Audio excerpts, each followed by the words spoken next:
Nitai Gaura Chandra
Bhajo Bhajo Bhai Chaitanya Nitai Sudrida Vishwasa Kori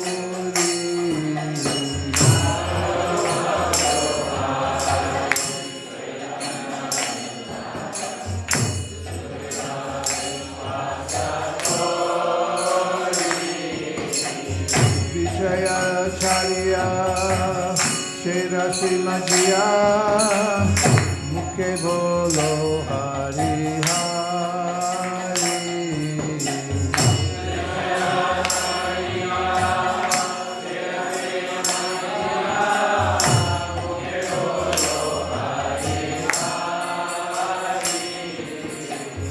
Theko Ore Bhai Tribhuvane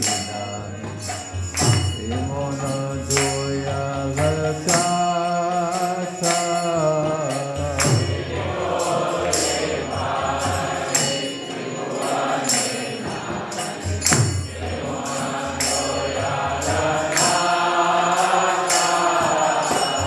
Pashu Paki Chile Pasana Vidare Shuni Jar Gudaka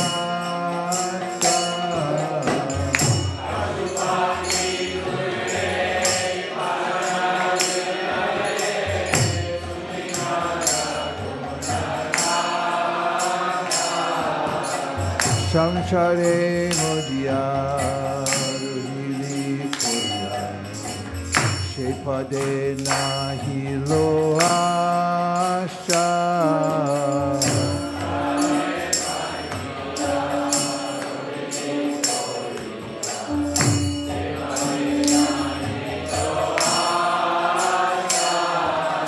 Apana Karama Panjai Shamana Bhai Lochana Dasa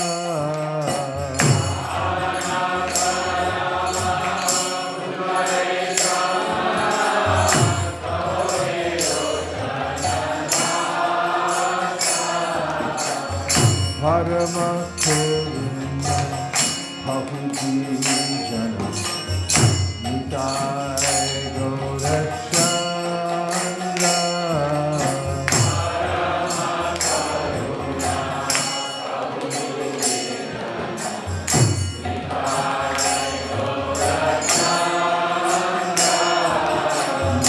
Nitai Gaurachandra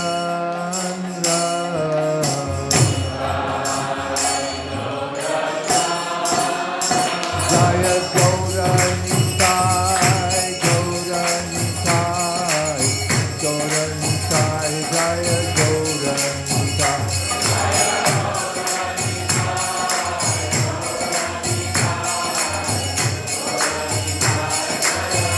Jai Jai Prabhupada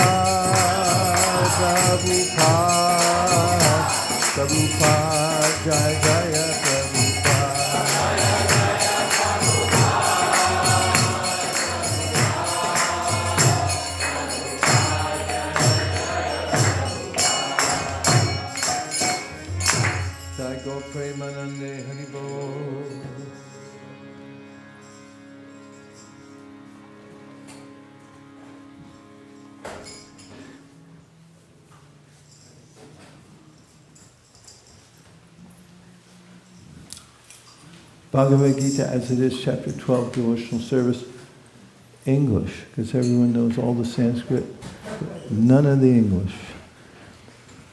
Arjuna inquired, which are considered to be more perfect? Those who are always properly engaged in your devotional service, or those who worship the impersonal Brahman, the unmanifested?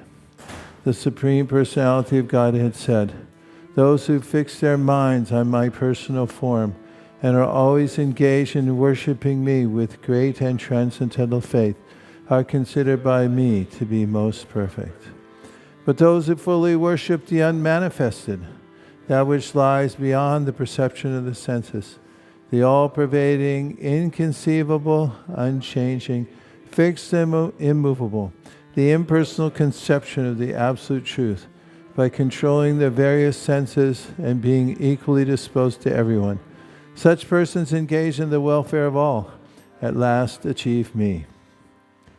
For those whose minds are attached to the unmanifested impersonal feature of the Supreme, advancement is very troublesome.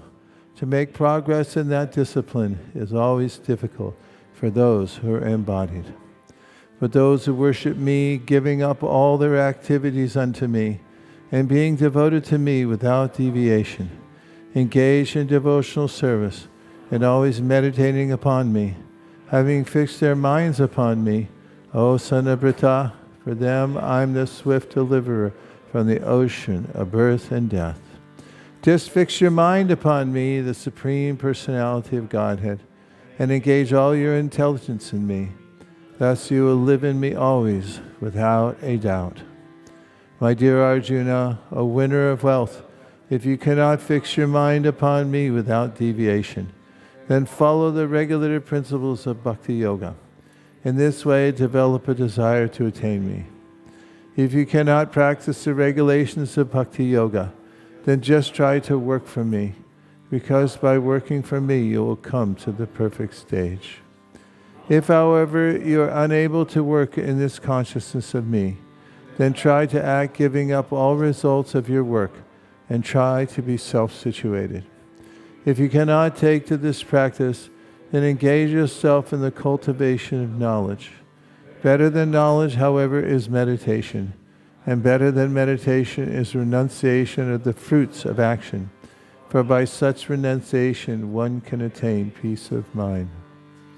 One who is not envious, but is a kind friend to all living entities, who does not think himself a proprietor and is free from false ego, who is equal in both happiness and distress, who is tolerant, always satisfied, self-controlled, and engaged in devotional service with determination, his mind and intelligence fixed on me.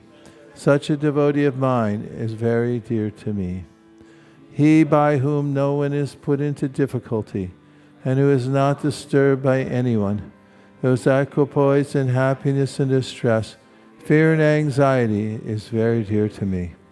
My devotee who is not dependent on the ordinary course of activities, who is pure, expert, without cares, free from all pains, and not striving for some result, is very dear to me. One who neither rejoices nor grieves, who neither laments nor desires, and who renounces both auspicious and inauspicious things, such a devotee is very dear to me. One who is equal to friends and enemies, who is equipoised in honor and dishonor, heat and cold, happiness and distress, fame and infamy, is always free from contaminating association, always silent and satisfied with anything, who doesn't care for any residence, who is fixed in knowledge, and who is engaged in devotional service. Such a person is very dear to me. Those who follow this imperishable path of devotional service and who completely engage themselves with faith, making me the supreme goal, are very, very dear to me. Please put the Guru Puja stuff up.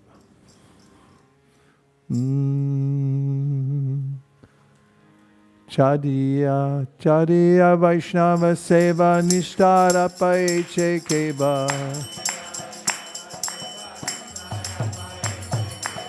Jariya Vaishnava Seva Nistara Payeche Keva.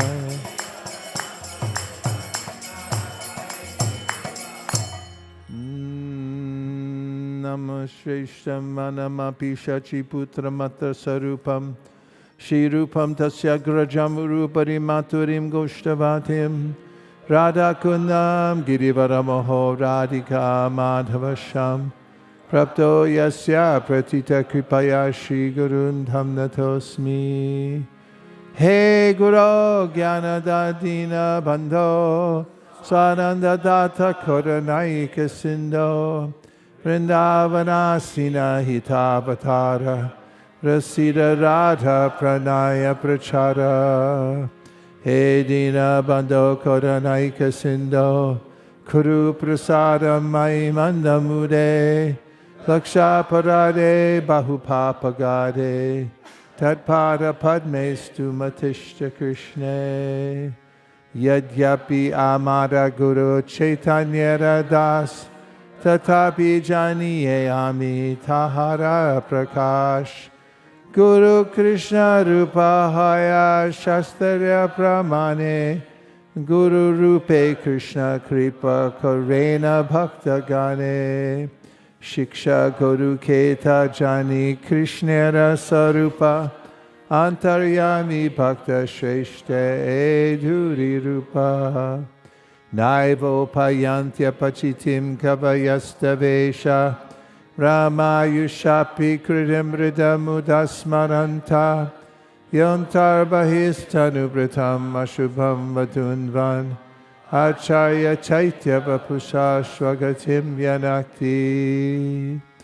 Without serving the representative of Krishna, nobody can approach Krishna.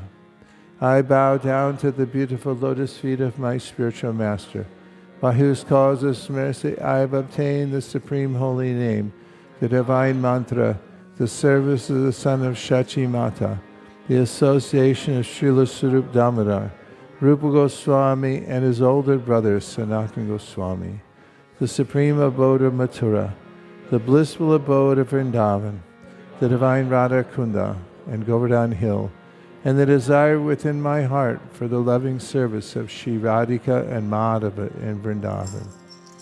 O spiritual master, O giver of divine wisdom, O friend of the fallen, you are the giver of your own bliss, and you are the only ocean of mercy. Although dwelling in Vrindavan, you have descended for the welfare of fallen souls like myself, and you are preaching the divine love of Radha for Krishna. Please be kind upon me. O friend of the lowly, O Gurudev, you are the only ocean of mercy. I am a doleful and have committed hundreds of thousands of offenses. I have fallen into dense myriad of sins. Therefore grace me with your mercy so that my mind may be fixed on your lotus feet and on Sri Krishna. Although I know that my spiritual master is a servitor of Sri Chaitanya, I know him also as a plenary manifestation of the Lord. Every living entity is eternally a servant of Sri Krishna Chaitanya. Therefore the spiritual master cannot be other than a servant of Lord Chaitanya. The spiritual master's eternal occupation is to expand the service of the Lord by training disciples in a service attitude. According to the delivered opinion of all revealed scriptures, the spiritual master is non-different from Krishna. Lord Krishna, in the form of the spiritual master, delivers his devotees. The relationship of a disciple with his spiritual master is as good as his relationship with the Supreme Lord. Spiritual masters always represent themselves as the humblest servitors of the personality of Godhead, but the disciple must look upon the spiritual master as the manifested representation of Godhead. One should know the instructing spiritual master to be the personality of Krishna. Lord Krishna manifests himself as a supersoul and as the greatest devotee of the Lord.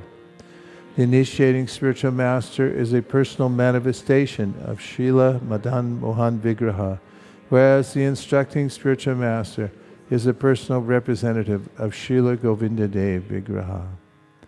O my Lord, transcendental poets and experts in spiritual science could not fully express their indebtedness to you.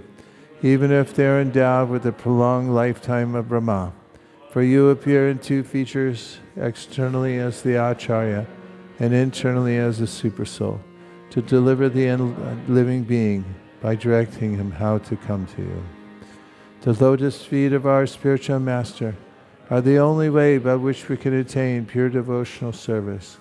I bow to his lotus feet with great awe and reverence. By his grace one can cross the ocean of material suffering and obtain the mercy of Krishna. Our only wish is to have our consciousness purified with the words emanating from his lotus mouth. Attachment to his lotus feet is the perfection that fulfills all desires. He opens our darkened eyes and fills our hearts with transcendental knowledge. He is our Lord, birth after birth. From him ecstatic prema emanates. By him ignorance is destroyed. The Vedic scriptures sing his character. Our spiritual master is the ocean of mercy, the friend of the poor, and the Lord and master of the devotees. O Master, be merciful unto us. Give us the shade of your lotus feet. Your fame is spread all over the three worlds. We take shelter of your lotus feet. Srila Prabhupada ki jai. Sri Guru Charana Padma Kevalabha Kati Sadma.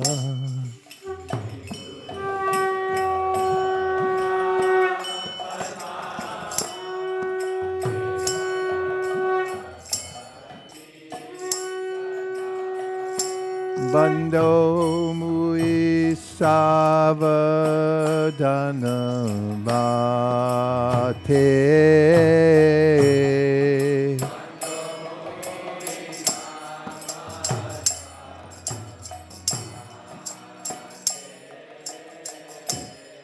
Jahara prasade bhai bhavato Uriya jai.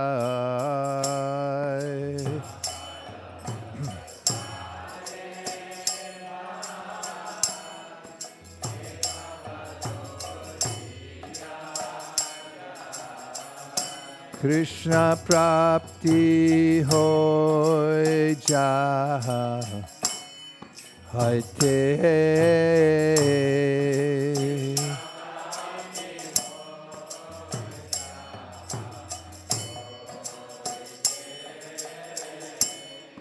Guru Mukha Padma Vakya Shitete Ko Riya Oikya.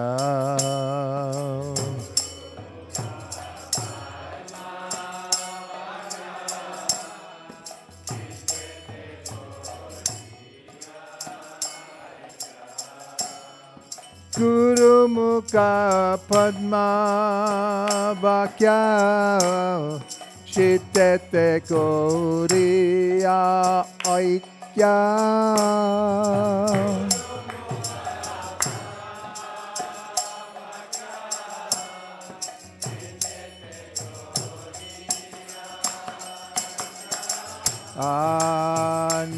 Anakori ho mane asha.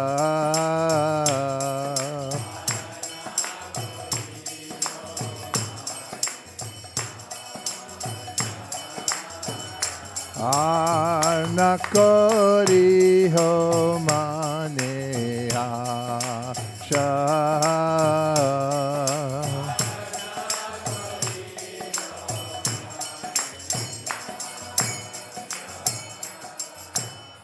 Sri Guru Charane Rati Eshayu Tahamagati.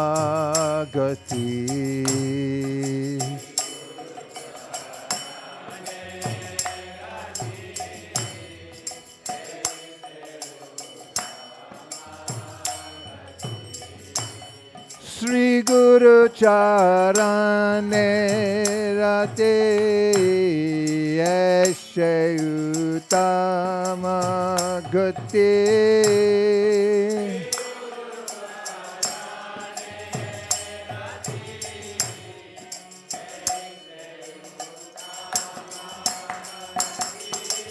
Jai prasade pure sarva asha.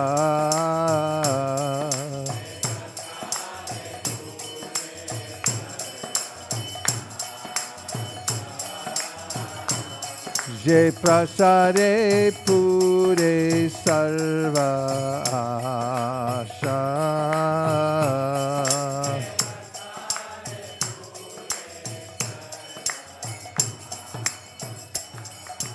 Chakudan diloje janme janme prabhu she.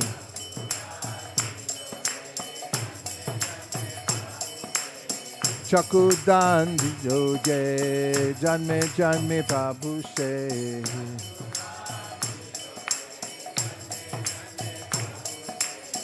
Dibyagan hriday pokashito.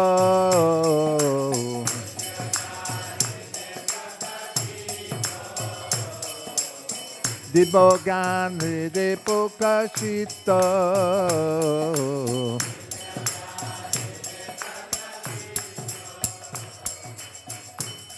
Prema bhakti jaha hoite avidya vinasa jate.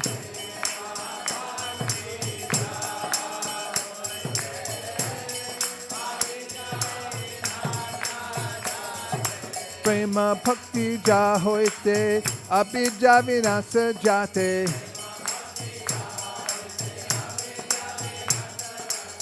Vidiga jahara charito.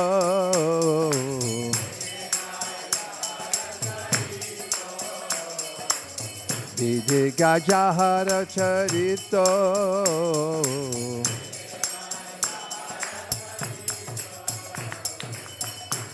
Shri Guru Karuna Sindhu Adama Janara Bandhu.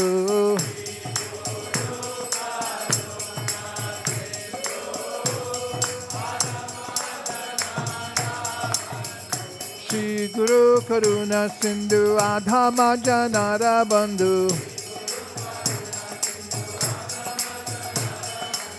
Lokanath Lokera Jivana.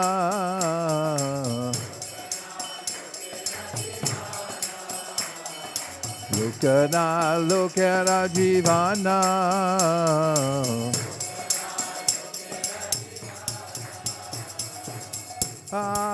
Prabhu Kora Doya Te Hamore Pada Chaya.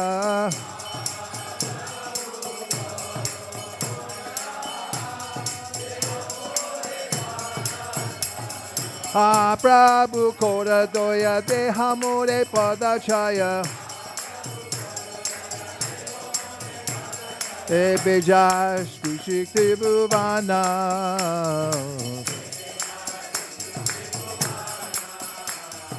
Ebejas Kushikti Bhuvana.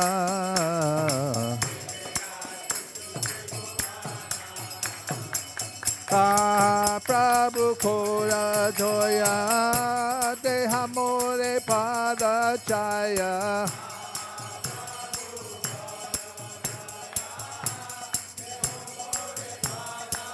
Jaya Prabhupada, Prabhupada, Prabhupada, Jaya Prabhupada.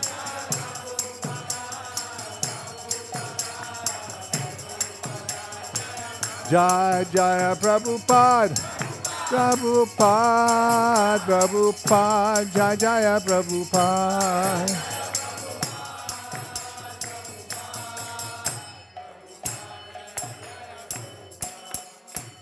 Namah Om Vishnupadaya Krishna Preshtaya Bhutale Srimate Bhaktivedanta Swaminiti Namine.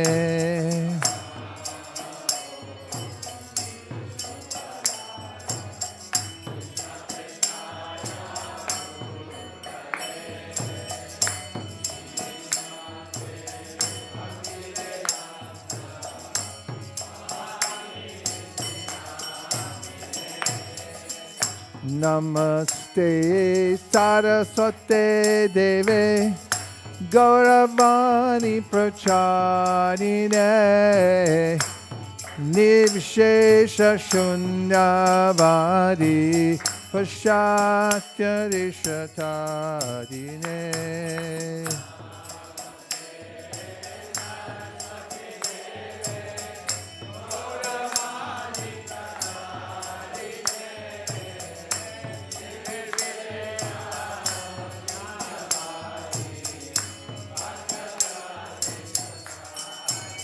Jaya Shri Krishna Chaitanya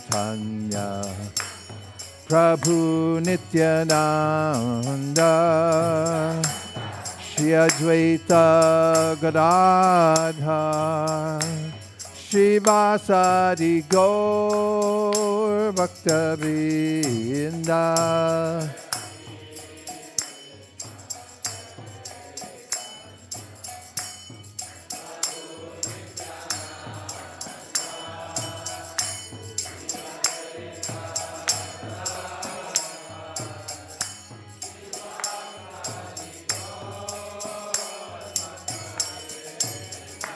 Jai Shri Krishna Chaitanya Prabhu Nityananda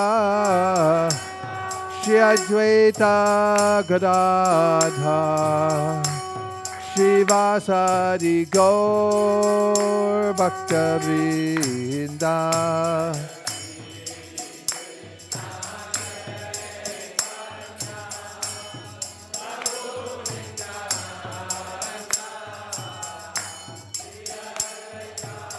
Radha Shivasadi Go.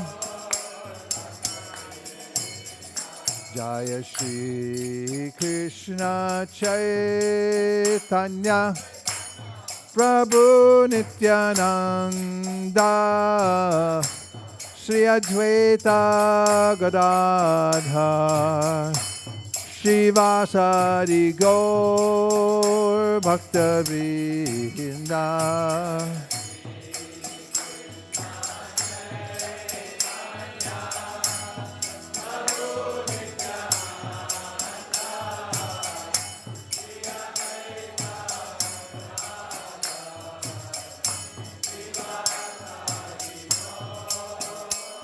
Hariharaya Namah Krishna Yadavaya Namah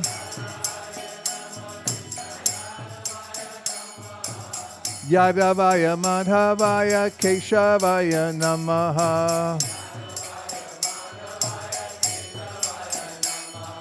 Gopal Govinda Ram Srimad Utsudan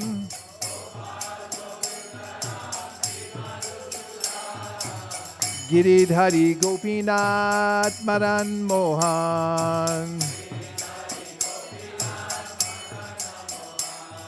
Shri Chaitanya Nityananda Shri Advaita Sita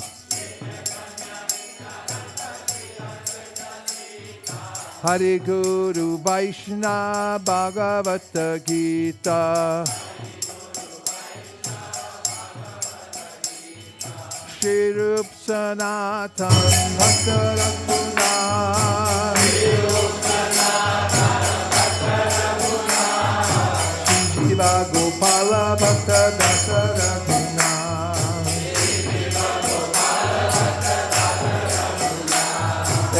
Chai Gosai Jar Charanam Bandhan Chai Gosai Charanam Jaha Hoiski Vignanash Abhishta Puran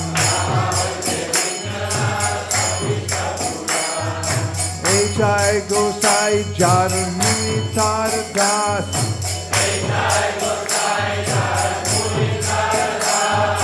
Sansavara Pararinu Mora Panchagas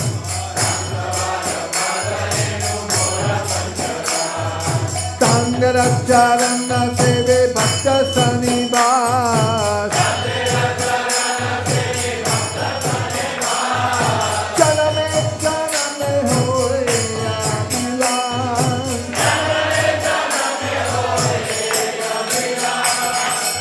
Gosai Gosai Jabe Braj Kolaba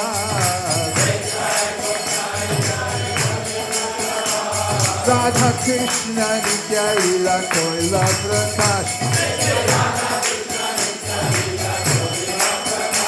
Shri Radha Krishna Nitya Lila Koila Prakash. Get ready! Bolo Anande Bolo Hare Bhaja Vrindavan Bolo Anande Bolo Hare Bhaja Vrindavan Shri Guru Vaishnava Pari Mojjunyaman Shri Guru Vaishnava Pari Padma Kori Ash Harinam Sankirtan Kohe Narotamo Das Harinam Sankirtan Kohe Narotamo Das Hare Krishna Krishna Krishna Hare Hare Hare Rama Rama Rama Hare Hare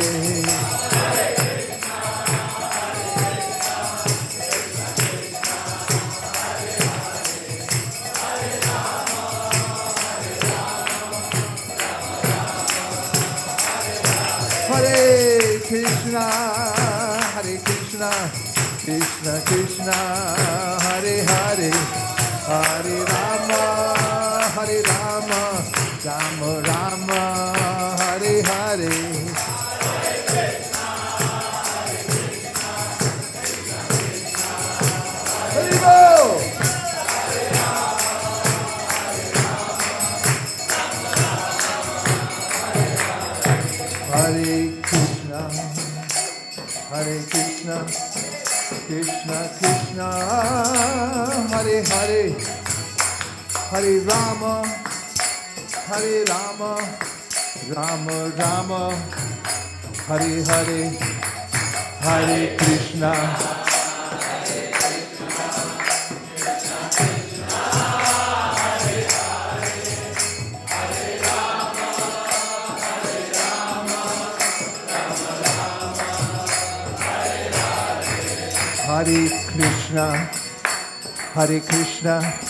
Krishna Krishna Hare Hare Hare Rama Rama Rama Hare Hare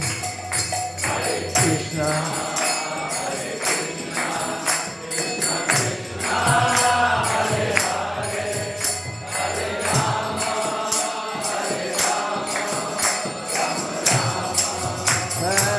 Krishna Hare Krishna Krishna Krishna Hare Hare Hare Rama Rama Rama Hare Hare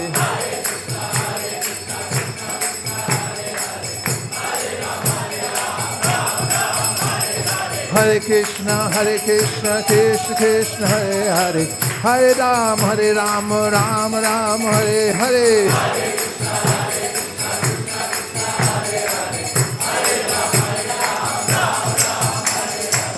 Hare Krishna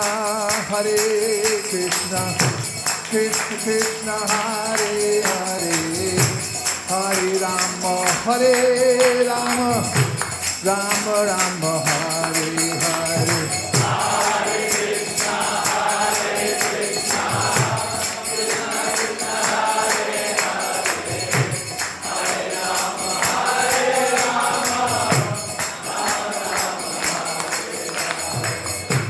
Hare Krishna Krishna Krishna Hare Hare Hare Rama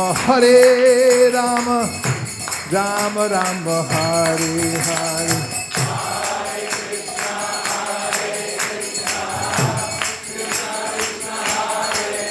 Krishna Krishna Hare Rama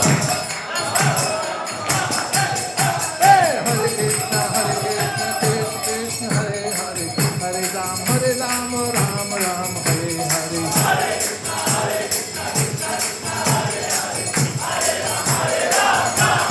Hare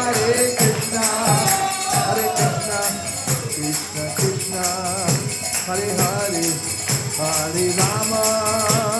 Rama, Rama Rama, Hare Hare. Go, go, go! Beat that drum! Hare Rama, Hare Rama.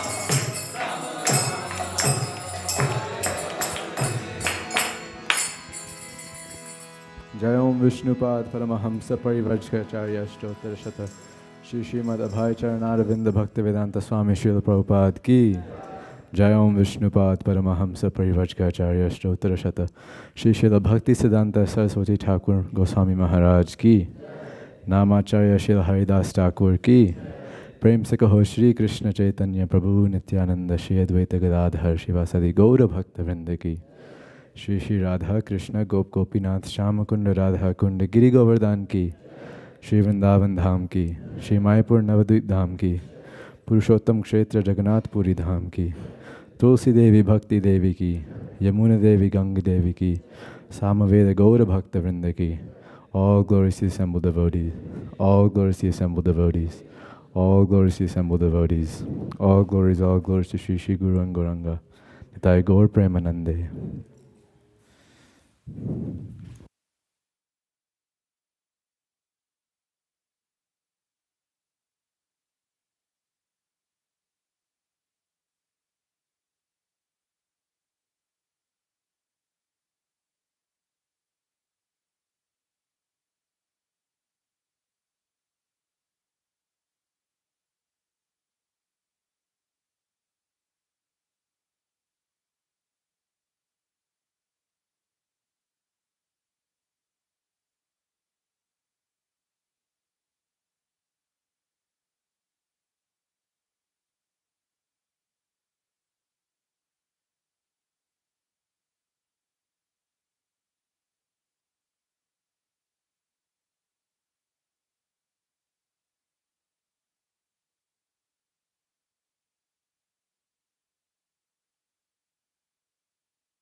Guru.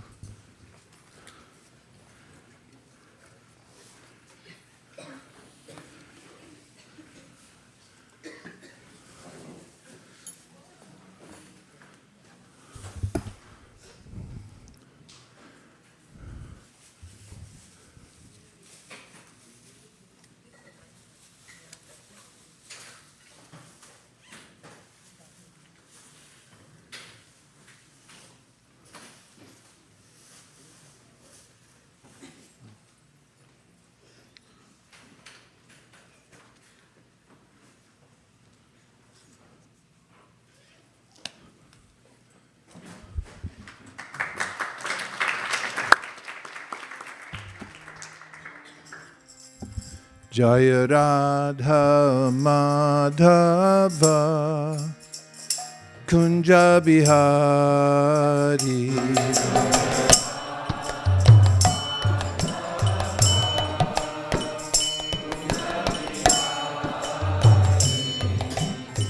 Gopi Janna Vallabha Girivardhari.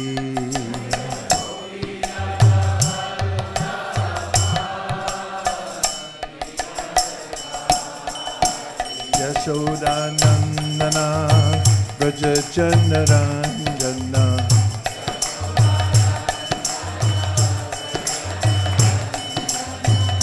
Yashodanandana Braja Janaranjana.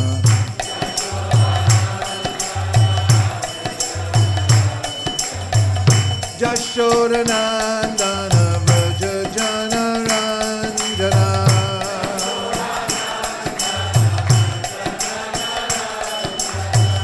Yashodanandana Braja Janaranjana.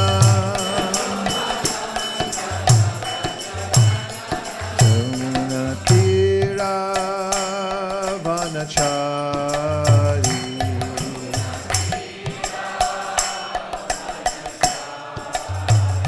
Jamunatira Vanachari.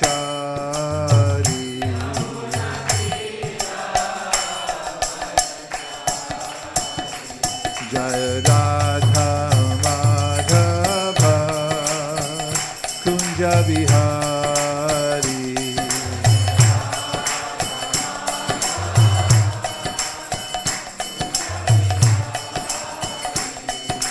Gopi Janna Vallabha Girivardhari.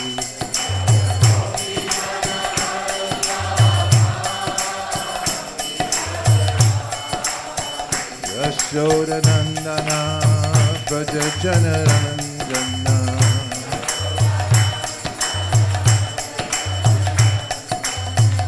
Yashodanandana Braja Janaranjana.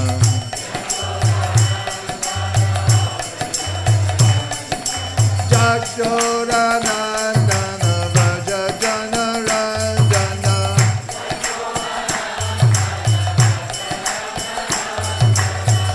Yashodanandana Braja Janaranjana. Jamunatira Vanachari.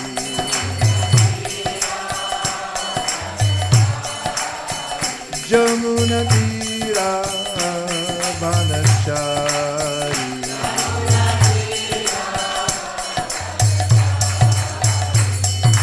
Radha Madhava Kunja Bihari.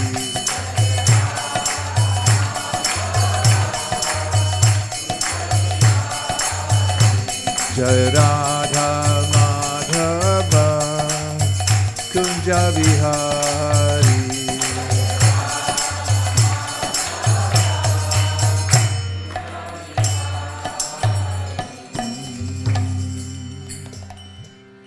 Om Namo Bhagavate Vasudevaya.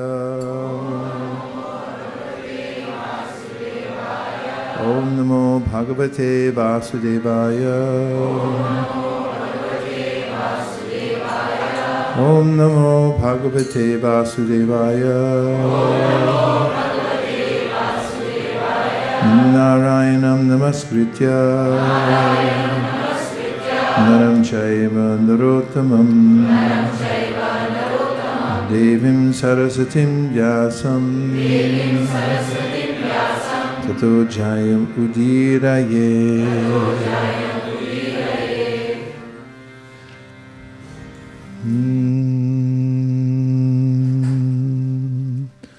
We're reading from Srimad Bhagavatam, Canto 3, Chapter 26, Text 23 and 24. The translation is, the material ego springs up from the Mahatattva, which evolved from the Lord's own energy.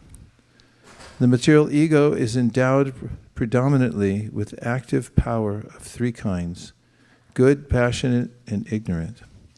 It is from these three types of material ego that the mind, the senses of perception, the organs of action, and the gross elements evolve. Srila Prabhupada's purport. In the beginning, from clear consciousness, or the pure state of Krishna consciousness, the first contamination sprang up. This is called false ego, or identification of the body as self. The living entity exists in the natural state of Krishna consciousness, but he has marginal independence, and this allows him to forget Krishna. Originally, pure Krishna consciousness exists, but because of misuse of marginal independence, there is a chance of forgetting Krishna. This is exhibited in actual life. There are many instances in which someone acting in Krishna consciousness suddenly changes. In the Upanishads, it is stated, therefore, that the path of spiritual realization is just like the sharp edge of a razor. The example is very appropriate. One shaves his cheeks with a sharp razor very nicely, but as soon as his attention is diverted from the activity, he immediately cuts his cheek because he mishandles the razor.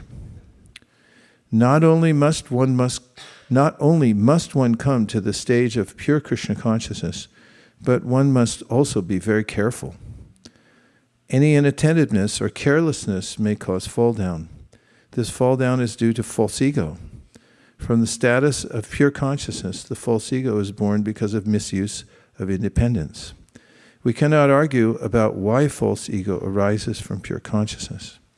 Factually, there is always the chance that this will happen, and therefore one has to be very careful. False ego is the basic principle for all material activities, which are executed in the modes of material nature. As soon as one deviates from pure Krishna consciousness, he increases his entanglement in material reaction. The entanglement of materialism is the material mind, and from this material mind, the senses and material organs become manifest. Mahat tattvad vikurvanad Bhagavad Virya Sambhavad Kriya Shaktir Ahankaras Trivita Samapadyata Vaikarikas Taijashascha Tamashascha Yato Bhava Manashash Chendriyanam Cha Bhutanam Mahatam Api. Please repeat. Mahat Tattva. From the Mahat Tattva. Vikurvanat. Undergoing a change. Bhagavat Virya Sambhavat. Evolved from the Lord's own energy. Kriya Shakti. Endowed with active power. Ahankara. The material ego. Trivida. Of the three kinds. Samapadyata. Sprang up. Vaikarika. Material ego in transformed goodness. Taijasa. Material ego in passion. Cha. And tamasa. Material ego in ignorance. Cha. Also. Yata. From which. Bhavaha. The origin. Manasaha. Of the mind. Cha. And Indriyanam. Of the senses for perception and action. Cha. And Bhutanam Mahatam. Of the five gross elements. Api. Also. The material ego springs up from the Mahat Tattva, which evolved from the Lord's own energy. The material ego is endowed predominantly with active power of three kinds: good, passionate, and ignorant. It is from these three types of material ego that the mind, the senses of perception, the organs of action, and the gross elements evolve.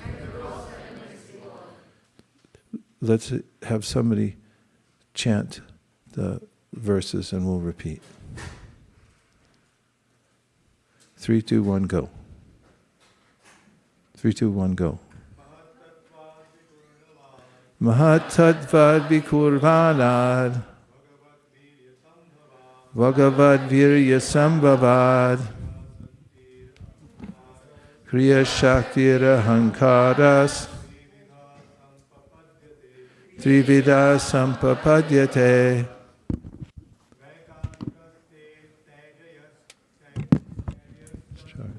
Vaikarikasthaja Yascha Tamasascha Yato Bhava Bhutanam Mahatamapi Bolo.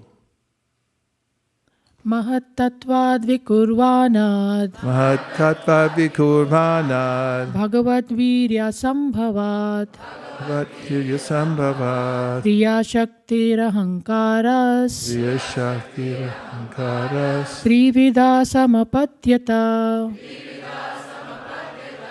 Vaikarikasta Taijasascha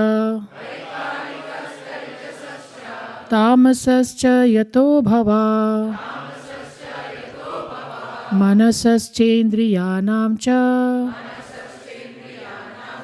Bhutanam Mahatamapi. The translation again. The material ego springs up from the Mahatattva, which evolved from the Lord's own energy. The material ego is endowed predominantly with active power of 3 kinds: good, passionate, and ignorant. It is from these 3 types of material ego that the mind, the senses of perception, the organs of action, and the gross elements evolve. Before I comment on this, just see if you have any questions.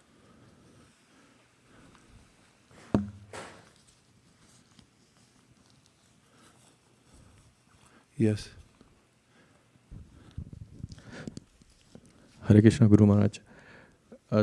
Sometimes when we are involved in doing service and spiritual activities, this ego also comes up. Sometimes we think, we are better than anybody in doing some service. How do we tell our mind to keep in control and not get into those thoughts? Helpful if you have association of devotees, because oftentimes they'll tell you that you're not the center of the universe. And it's also helpful if you go out and preach, because when you go out and preach, the best thing that can happen to you is somebody can slam the door in your face and tell you, go take a long walk off a short pier. Also, we should study the Sri Chaitanya Charitamrita and note how Lord Chaitanya Mahaprabhu gives credit to everybody else except for himself. In speaking about his devotees, he exalts Sarvabhauma Bhattacharya. Said, yeah, I learned all this from Sarvabhauma Bhattacharya. I was just a Mayavadi sannyasi, he said. I'm just a Mayavadi sannyasi, but Sarvabhauma Bhattacharya taught me this. Well, obviously, we see how Chaitanya Mahaprabhu had changed the heart of Sarvabhauma Bhattacharya, but then Chaitanya Mahaprabhu gives him credit. He also had Ramananda Roy. In the social order, the sannyasi is the leader, the brahmanas are the leaders. But Chaitanya Mahaprabhu then deferred to Ramananda Roy as a householder. In fact, on Youth Jam the other day, somebody asked me, why did Chaitanya Mahaprabhu take instruction from a grahastha? Well, he was showing the path of knowledge that Krishna shows in the Bhagavad Gita. Tadvidi pranipatena paripashnena sevaya uprapshantite jnanam jnaninas tattvanarshina. When you meet somebody who's got knowledge, who's seen it, who has realized knowledge, then you should humbly accept it. And we should practice. Chaitanya Mahaprabhu said that you should practice giving respect to all others and not accepting respect in return. The fact is, it's uplifting. The ego has a diatribe going on that if you don't assert yourself, you'll cease to exist. Your reputation will not be held, your power in the world won't be held.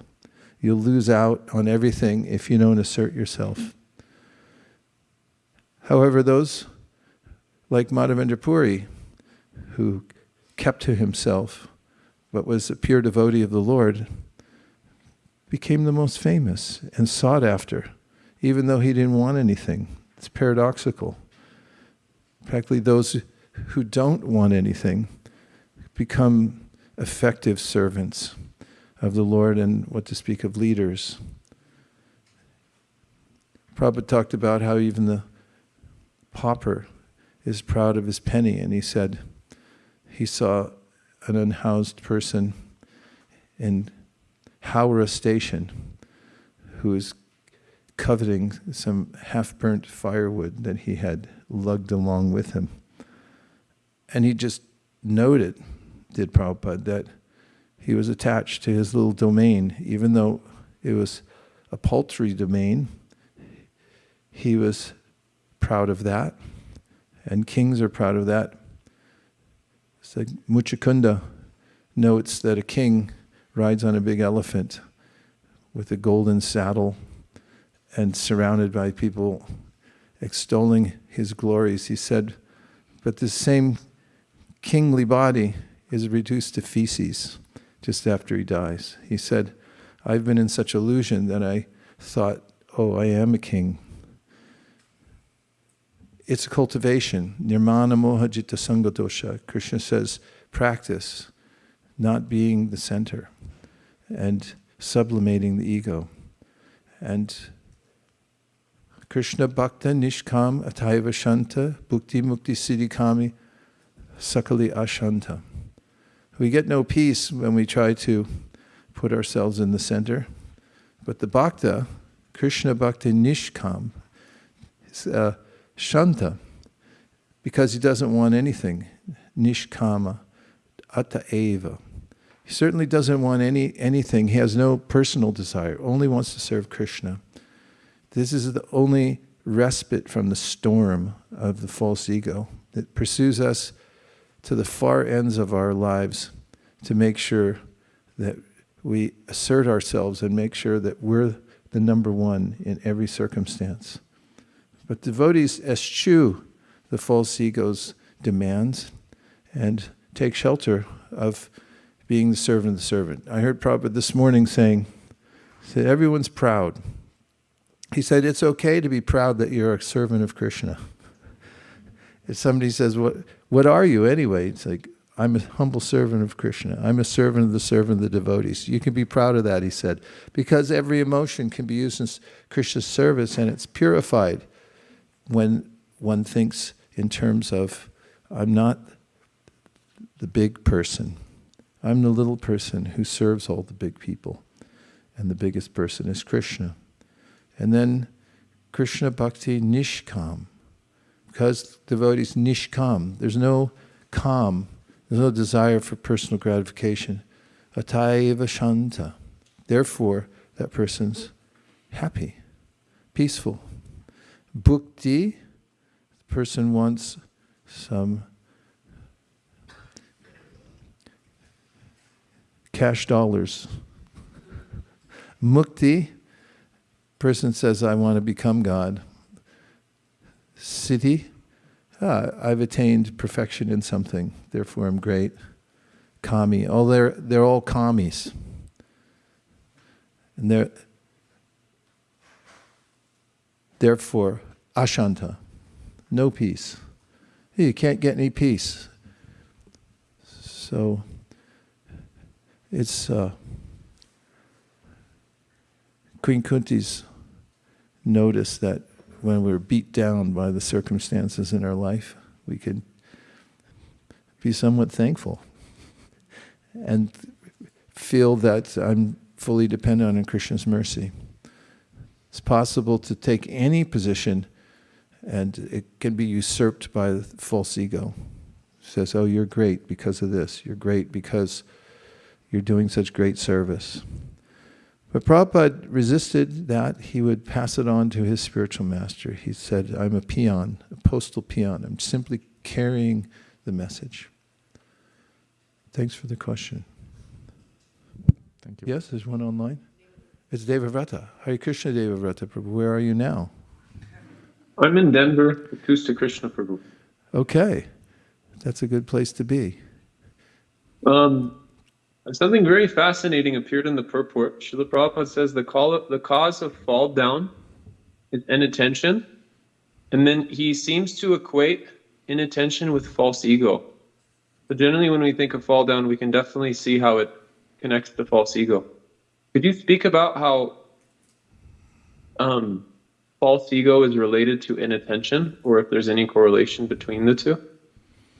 There is. And we can look at the word attention. It's what we spoke about this morning, is that little Latin word ten in it. Ten means to connect or to stretch towards something. Attention. It means to give special care to something also. Attention. And when we're aware of Krishna, we stretch towards him naturally because he's all attractive. But there is a way in which there's a weakness of heart. Krishna, Prabhupada describes at the end of the 15th chapter of the Gita, second to last purport, he mentions how even though we may have some knowledge of Krishna, and we may have even been attracted to him to some point, because of our association with matter since a time immemorial, Prabhupada describes that we develop a long cherished desire to enjoy separately from Krishna. And he also describes that state, he diagnoses it as weakness of heart. And then he says that one must overcome this weakness of heart in order to be properly situated in devotional service. And so we may notice when we're practicing Krishna consciousness that Maya is side by side with Krishna. Vidyam cha vidyam tayas tadvedo bayam saha avidya yamratum tirtva vidya yamratum ashnute. When we look at our smartphone, we may notice there's a lecture about Krishna consciousness, and then there's a lot of other stuff. And that sequence between seeing one and the next, which is a millisecond, there's independence.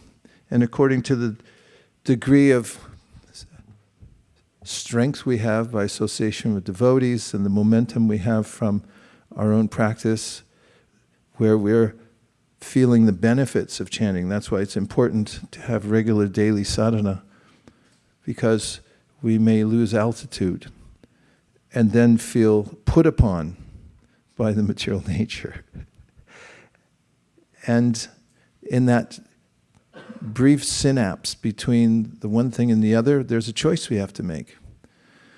And when we make the choice towards Krishna, we give our attention towards Krishna, that is properly using our mind and independence. We may hear this and think of it on an existential level, that, at some point, that Prabhupada mentions many places, you can't trace it out. Don't waste your time trying. But you can trace it out right now and have a look and see your choices. Vidyam, cha vidyam chayas. There's two things right next to each other. Which one will you choose? And when we choose Krishna, we stretch towards him, we give our attention. And then when we decide not to, we decide to give in to weakness of heart. First of all, we become weaker, because the more you choose not to do something, the flabbier you get. You sit around and don't move for a week or two or a few years, and after a while you can't. It's very difficult to do anything because you'll lose mobility. So we have to be keenly aware that every little sequence in our life is created because of our choices. Our choices. We're not dead stones. We can't blame it on anybody else. And especially once we get knowledge, we should be aware of the fact that I'm making the choice here. I'm going to revisit the sentence that you mentioned. Which one was it? Any inattentiveness or carelessness may cause fall down. This fall down is due to the false ego. So the false ego has to be transformed into real ego, which is, I'm a servant of Krishna. That was the place that Chaitanya Mahaprabhu started with Sanatana Goswami. He said, you're eternal servant of Krishna. That's your identity. And Sanatana thought to ask, for the benefit of everyone, who am I? He said, you're a servant of Krishna. Do you want to clarify more? Or No, that was great. That was a very fascinating point that Prabhupada was bringing out, and I thought it'd be worth giving more attention to. Any inattentiveness or carelessness may cause fall down. Yeah, don't mess around. Prabhupada said that going back to Godhead is not a plaything. So don't play around with your minute independence. It may be, the reaction may be more severe than you thought, which is Krishna's mercy, because at some point I have to become fully attentive and afraid of carelessness. And if that takes some shock to the system by my interaction with the modes of material nature, or as we may see, tatenu kampam susamikshamano, that it was arranged by Krishna to snap out of it.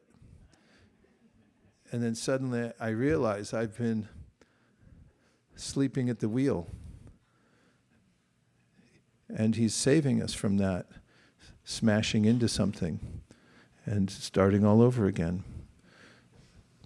Okay, let's see what else. Yes, 1, 2.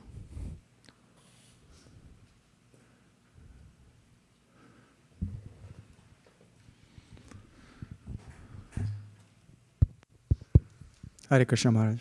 Hare Krishna. My limited understanding so far made me feel like as if I'm at the center and the sattva, rajas and tamas are walls that I'm bouncing around between. But this is such an interesting verse which says that is the tattva out of which everything else evolves. It's almost like scientifically how every cell in the body regenerates every so often. This made me feel of that what we choose here is what we evolve into, versus we are just going to jump into 3 zones at any point of time.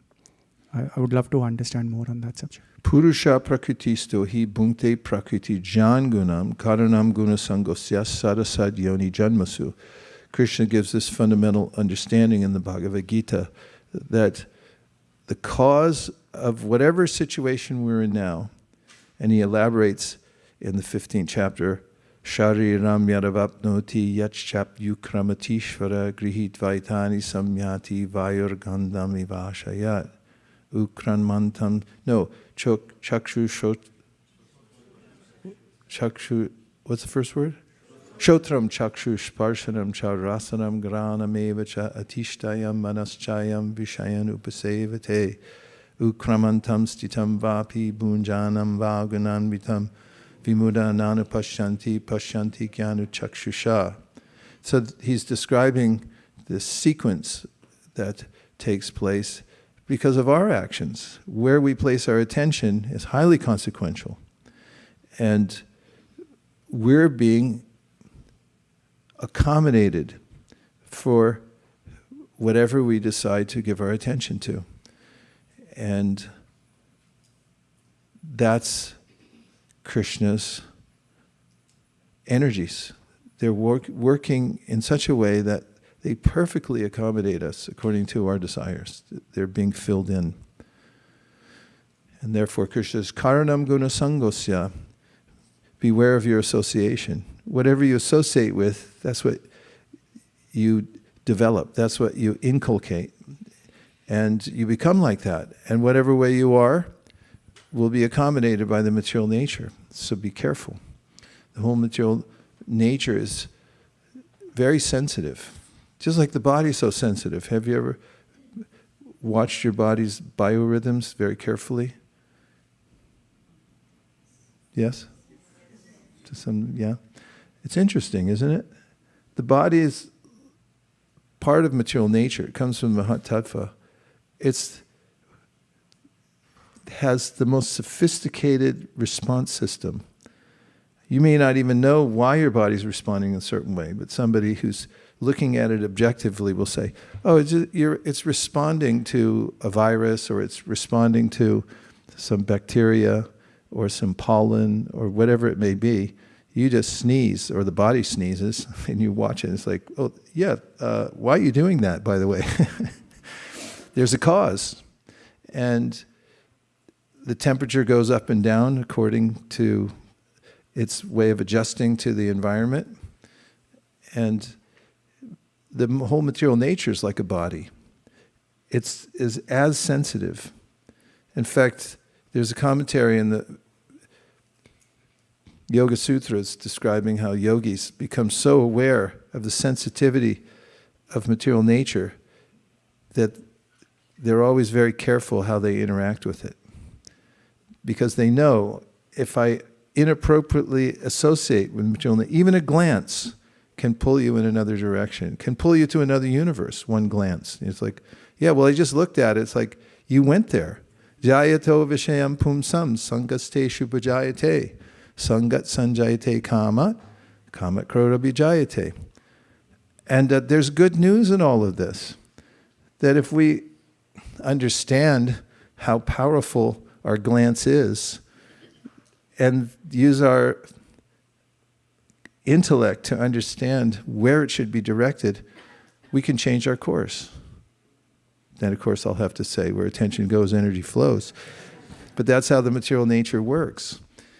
And it's a great boon to understand that. Most people don't discriminate at all. They don't think about it because they haven't studied the science. That's what Krishna is saying in those verses I just quoted. He said, if you don't study how you're taking a new body and how you're leaving the present body and what's really going on there, he said, then you'll just be vimudha, nanupashyanti. You won't see anything, you won't understand anything, and you'll be really considered stupid because you keep doing the same stupid stuff over and over again. So Krishna consciousness means to get smart, to become wise, and to act accordingly in the environment that we're in, knowing how reactive it is and how it's perfectly responding, even in subtle ways, down to the way we desire. And therefore, when we change our desire that Krishna, I just want to serve you, as Malini was saying this morning in Japa, she was meditating on that. I only want Krishna, I only want Krishna, right? I only want Krishna. Just try it one time. Yeah, only want Krishna, I only want Krishna, and tap your heels. I only want Krishna, I only want Krishna, I only want Krishna. Then all of a sudden you'll wake up in the spiritual world, because that's the world for people who only want Krishna. All the people who only want Krishna, you go over here, and everybody else wants other stuff, you go over here, and we'll accommodate you. It's no problem for us. We have everything in store for you. You can take it if you like it. And after a while, people go through this cycle. It's like, yeah, I know I asked for it, but I don't really like it anymore. And it's like, yeah, well, should have thought about that originally. Okay, you can give it up again, and then you want it again, and give it up. And until there's an intervention and you get a bigger, better offer, it's called the BBO, then you're stuck in that cycle. But it's good to know where it's all coming from and how reactive the material nature is. People who study the body like for years and years, what does it take to become a doctor these days? 12 years, right? And you become very aware of how delicate the systems are and how reactive they are. Okay, who is next? Yes. Maharaj, this is not a question. I am very grateful for your LinkedIn post. Every single day, the post just inspires me so much. One of your posts is, it does not take determination to start something. It actually takes determination to complete it. Another post that you wrote is, when you start something, it's not that you're bad. It's just that it's a new activity and you'll get better over time. So keep at it. These are amazing mind reset. Thank you, Maharaj. Yeah, I'm glad, because I didn't know I had anything on LinkedIn.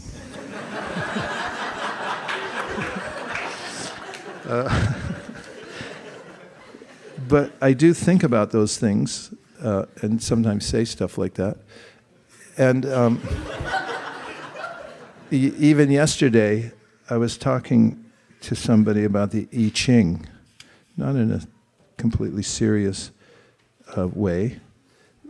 I was looking to see if it's in my notes here. But the I Ching has some saying about persistence furthers. That's it. When you translate it from the Mandarin, I guess it says persistence furthers.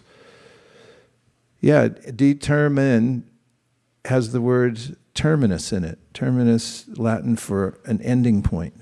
So you can understand if that you're determined when you finish what you start. You're here and you go to the ending point. That's called determined. Of course, there's definitions of it also in the Bhakti Rasamrita Sindhu. Prabhupada talks about determination. But it's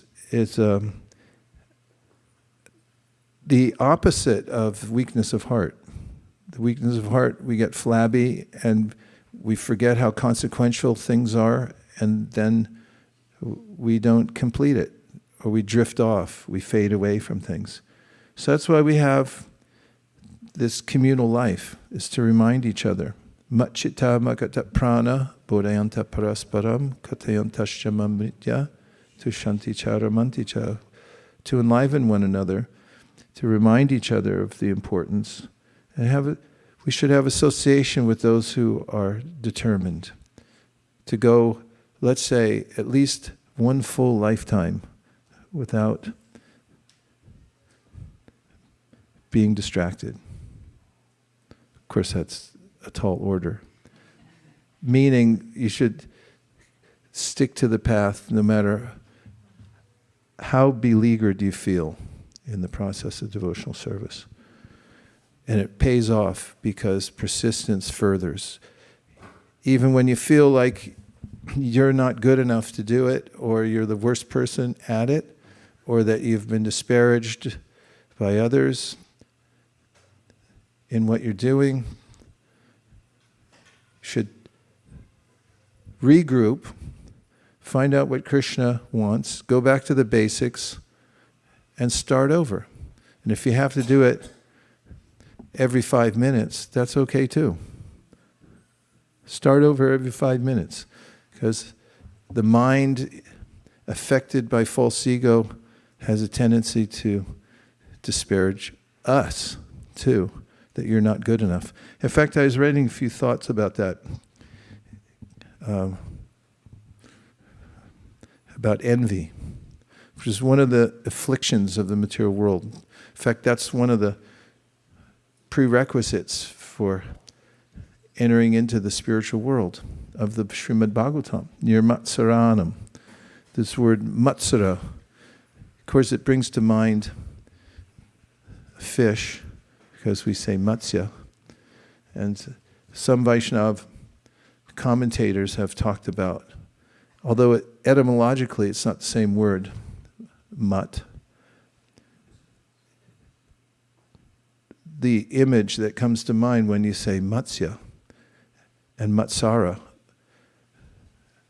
we once went snorkeling and I was watching the fish, and I saw a big fish swallow a little fish.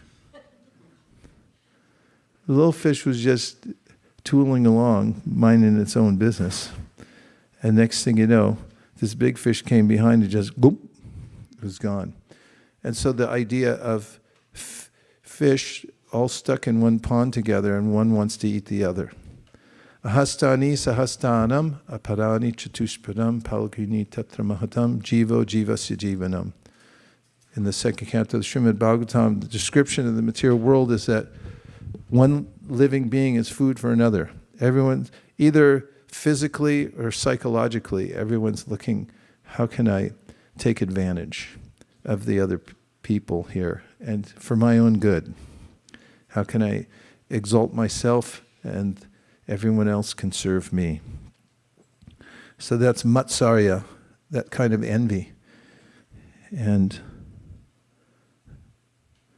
the Bhagavatam helps us to overcome that sense of envy.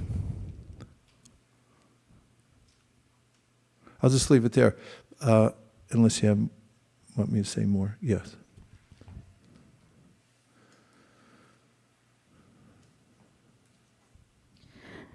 This conversation about how inattention and false ego are linked reminded me of a verse from the 5th canto, 1st chapter, 6th verse, in the context of Priyavat Maharaj. And over there, actually, Parikshit Maharaj is asking Shukadev Goswami that Priyavrata, who was very fixed up, he's been asked to now proceed into Grihastha ashram. So now this is a dangerous position for someone who thinks that it's going to be an obstacle. So there's actually a conversation that how he talks about the 516, that I'm just reading from the translation. Priyavrata, however, was continuously practicing bhakti yoga by constantly remembering the Supreme Personality of Godhead, thus engaging all his senses in the service of the Lord. Therefore, although the order of his father could not be rejected, the prince did not welcome it. Thus, he very conscientiously raised the question of whether he might be diverted from devotional service by accepting the responsibility of ruling over the world. So, in that purport and the commentary, it's mentioned there are two obstacles for a path, on the path of a devotee. There are two causes for the obstacles that come on the path of devotee. One is offense to a Vaishnava, and the second is that the Lord has himself desired it. So I wanted to dig deeper into this point. Sometimes it's just the nature of the world, and even if someone is progressing on the path of bhakti, it seems like obstacles keep coming. How do we discern whether it's the offense or it's the desire of the Lord? Regarding offenses, in today's purport, we heard twice Prabhupada say that we should be careful. This is the main area we should be careful of, is offending others. There is recourse. Devotees are very forgiving. If we think we've offended a devotee, then we should go back and try to clear it. Of course, there are always extenuating circumstances, or it may be complex. I'm not trying to oversimplify it, but the idea is we should be aware and sensitive. And if we feel like we've made an offense, then we should go back and clear it. That's part of being careful. In fact, you notice devotees, if they're walking through a group of other devotees and they accidentally bump into somebody, or even their cloth touches them, they go, "Don't mind, I'm really sorry." This is the gesture and the body language of those who are walking in the world carefully. We should be equally careful with our speech, because the ego can make us braggarts. We can also be bombastic, We can also be critical of others, especially if they're not there. Or even if they are there, we might become critical because of an inflated sense of our own power. If we're designated as the person who's meant to find some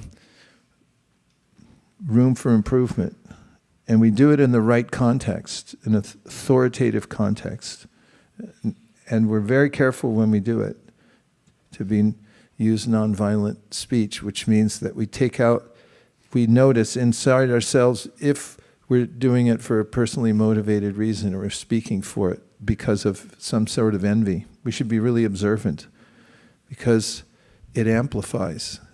That's how sensitive the world is. If we have a molecule of envy for the other person and we're offering criticism really because we don't like their seemingly exalted position compared to ours or anything like that, then the effect won't be sanguine. It will be disadvantageous for us. And then we'll have to learn a lesson. And therefore we have to be careful.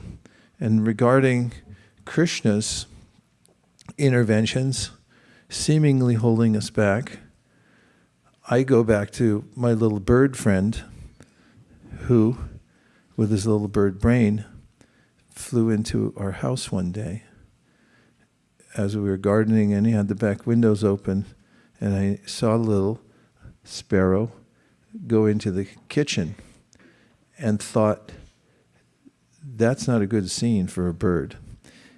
Birds should be out in the open, especially a wild bird. So I went in the kitchen to free the bird, and when he saw me come in, he became quite alarmed and flew into the next room, which is the temple room. And then I opened the windows there, and the clamor of opening the windows frightened him again, so he went into the living room, and then he went into the office, then he went into the bedroom, then he went into this hallway, and we went all the way around the whole house, and finally he got back to the kitchen.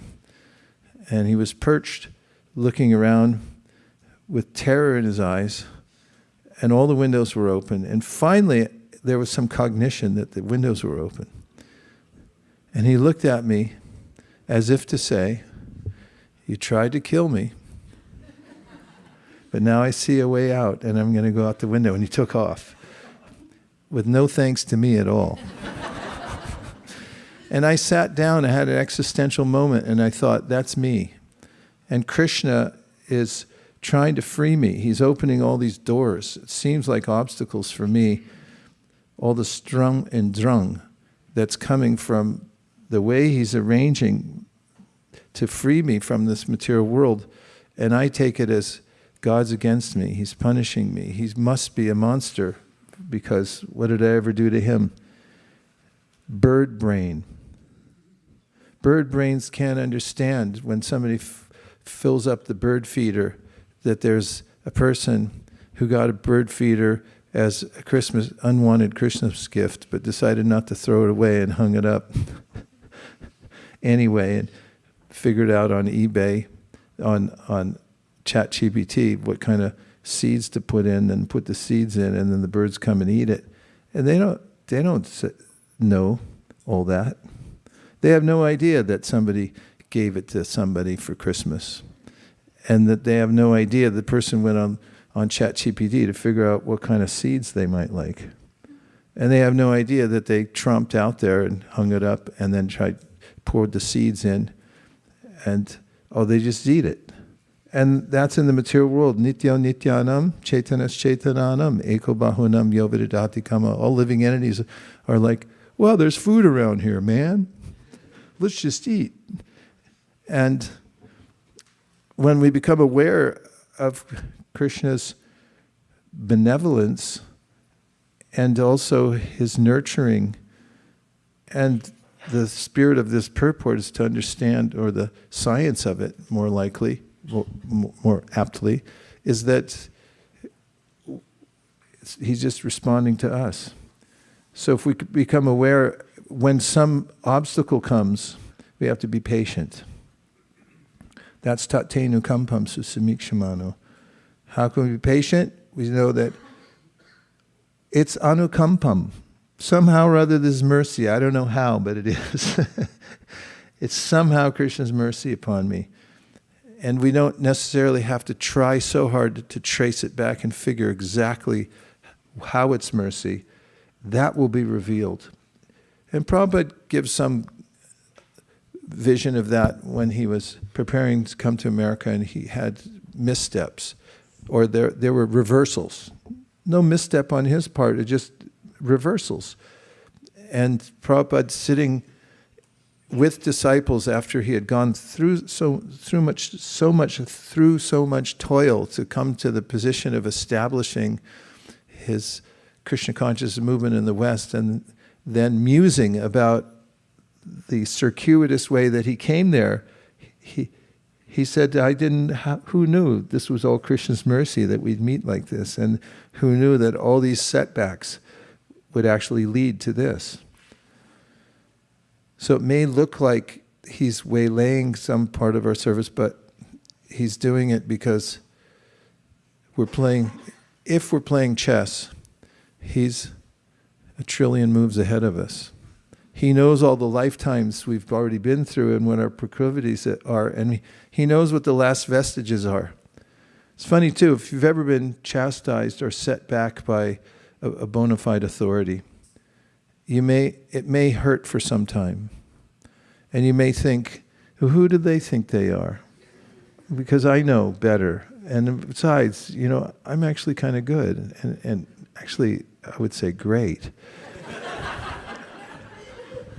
But if we're patient and we if we go on chanting and we stay introspective, Krishna will reveal a different scene for us, that he saved us from ourselves. He saved us from our material desires.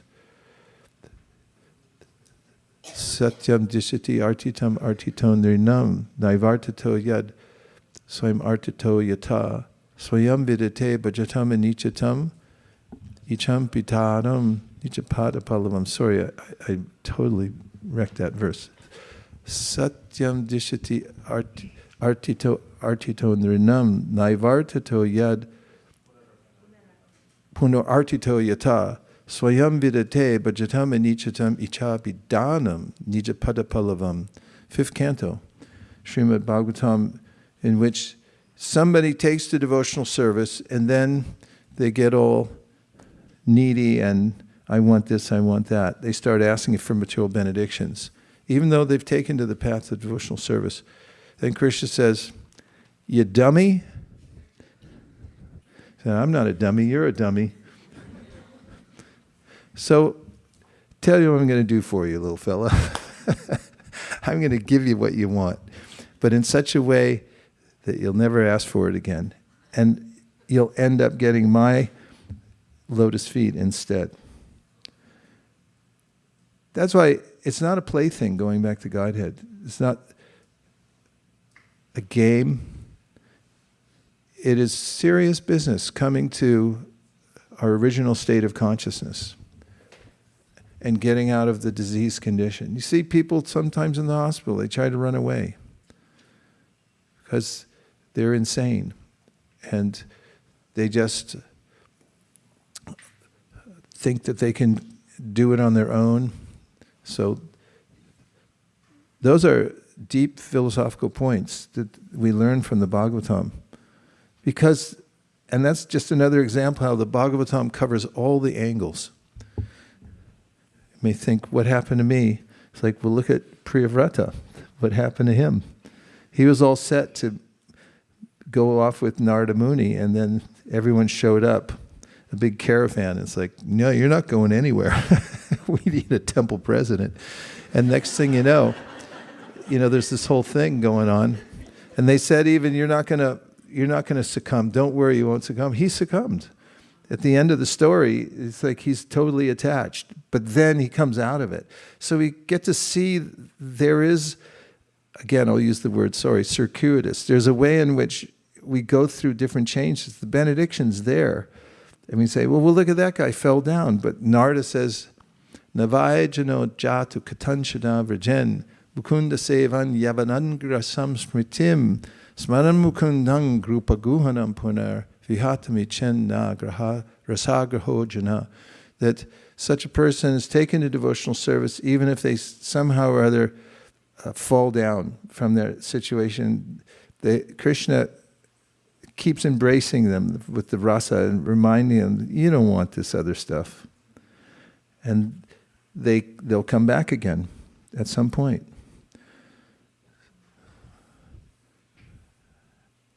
Okay, we have the Shamarupa.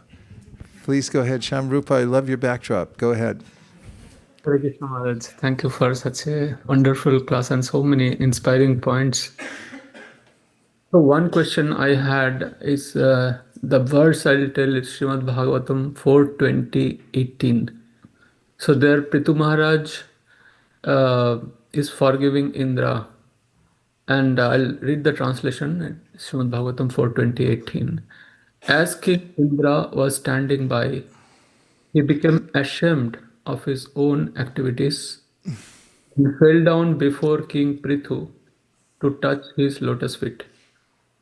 But Prithu Maharaj immediately embraced him in great ecstasy and gave up all envy against him for his having stolen the horse meant for the sacrifice. So this is wonderful, but I have one question here. Now, Prithu Maharaj is the Saktaves avatar of the Lord, and he had the right reason. Like in this verse, it is mentioned Viddvesha, the exact Sanskrit word, which is translated to envy. So Prithu Maharaj was right, and Indra was telling her here he was right maybe to be angry. But here it is mentioned that he gave up all envy. So even for the right cause, if we are angry, that means that we are envious and we have to give that up. I just wanted a clarification on that.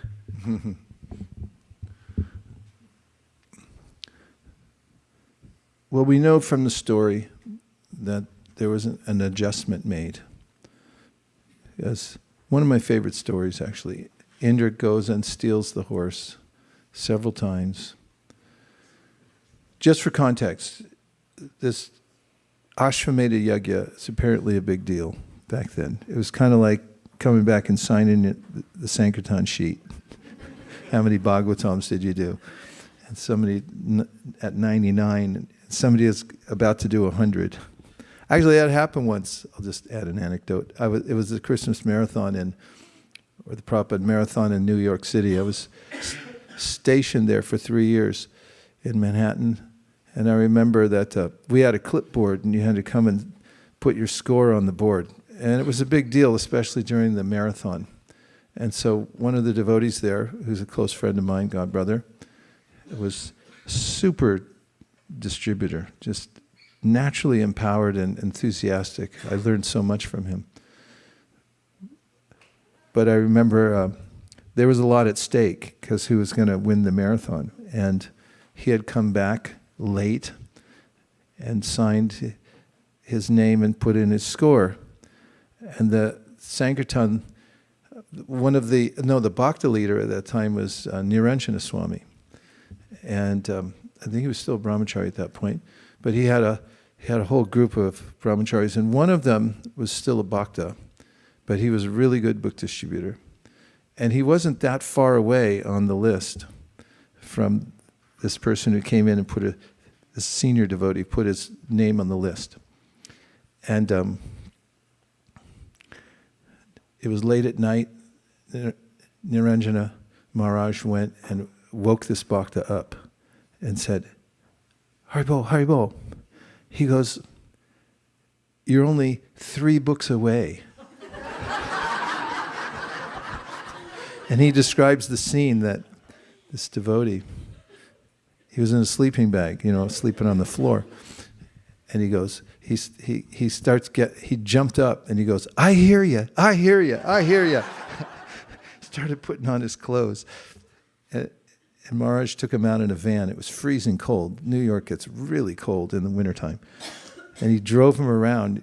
New York was dead at night, but he drove him around for a couple hours to find 3 or 4 more people. Because there was no fudging of scores ever. Everyone was really careful about and how much they got per book. There was no add-ons.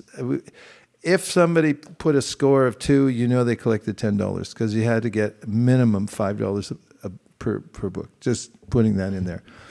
And so my godbrother gets up the next day, so confident and happy, la-di-da-di-da, ha-ha. And he just happens to glance at the clipboard. And he looks and sees that Bhakta such and such had defeated him. And I just remember the scene. He took the clipboard off the wall and slammed it.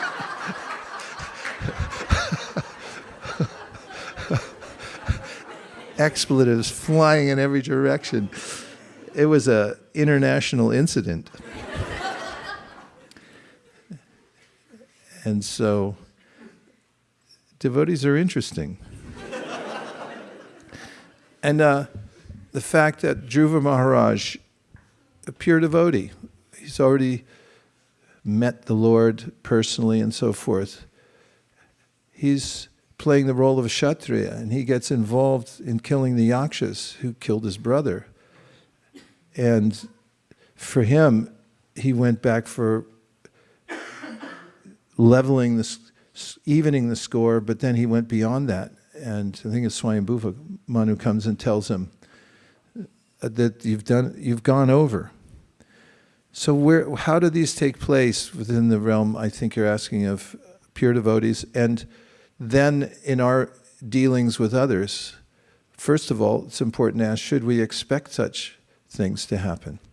And Prabhupada told us that we should. There's an iconic letter, Prabhupada's answer to a Trey Rishi Prabhu, who's still on the planet somewhere.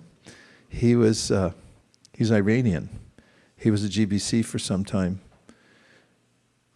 Expert business person and nice devotee. And he had a soft heart, and he noticed that there were arguments going on between leaders.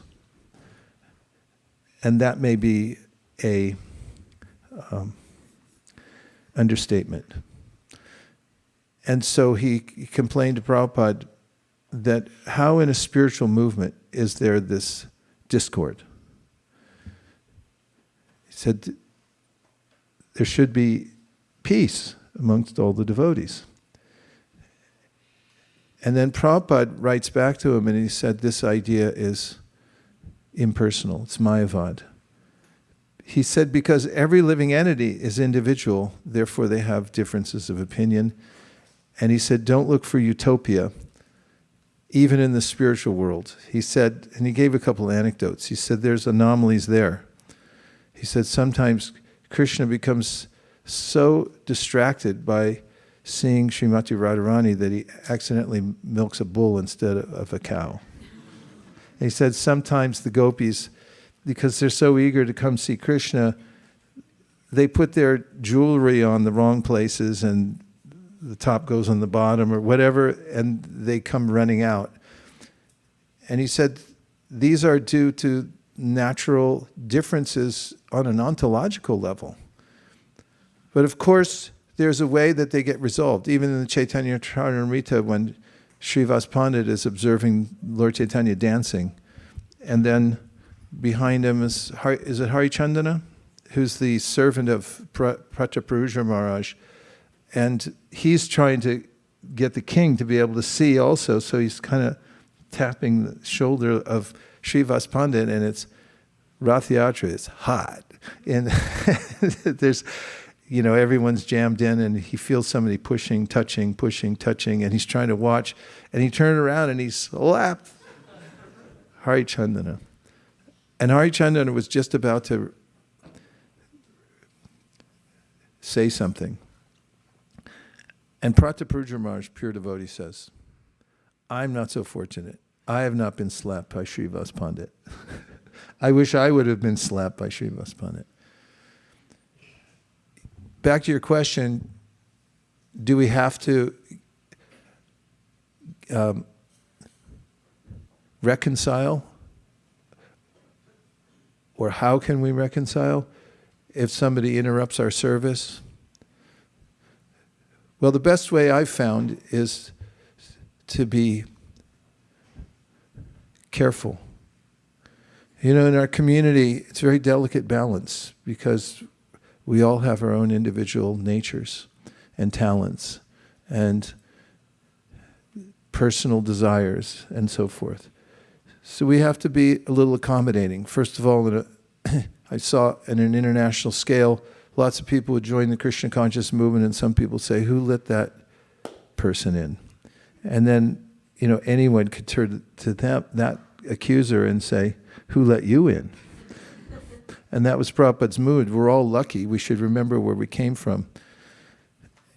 And also, we have to go, it's of paramount importance that we take care when we're dealing with our fellow devotees, especially in times of difference of opinion, to work it out. And to be patient, to make sure, first of all, inside our own hearts that we don't have some hidden motive.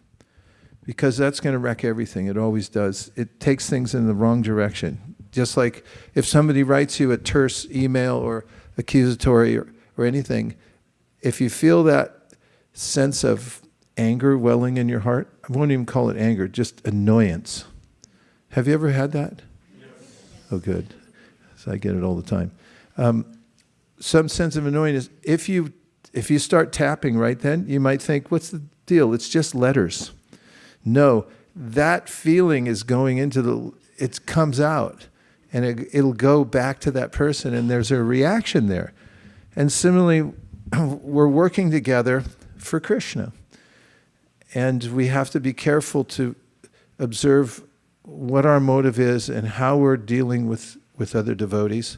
And so, yes, we should try to reconcile things, but we should do it really carefully. And make sure that our motive is right when we're doing it, and do it under guidance and so forth, so that at the end, anyway, you notice before people leave the world, a lot of times they go around and apologize to people. If I'm really sorry. In the heat of things, in fact, even Prabhupada, before he left, he called some of his godbrothers and he told them, look, whatever was said, it was in the heat of battle. So if we take ourselves fast forward to the end and look into the current situation we're dealing with and say, how would I think of this at the time when I'm leaving this world? Which is a really helpful perspective to keep with us all the time, to think, I'm only here for 10 more minutes anyway. What's it to me? I'm moving on, and all my stuff's going to be given away to the goodwill and, dispersed. So's my ashes, and everyone's going to kind of move on. So why get so into it at this point? So we have to, that's really where the finesse is important, is it interpersonal dealings with all kinds of devotees everywhere, and especially within our community and within our own family unit. We should be really careful to respect one another, despite the fact that we have different relationships that say, I'm in charge, you're not, and so forth. We should respect everyone on a deep level and be careful as we try to work it out. Whew, that was the most long-winded question, I think. Answer, I mean. Yeah.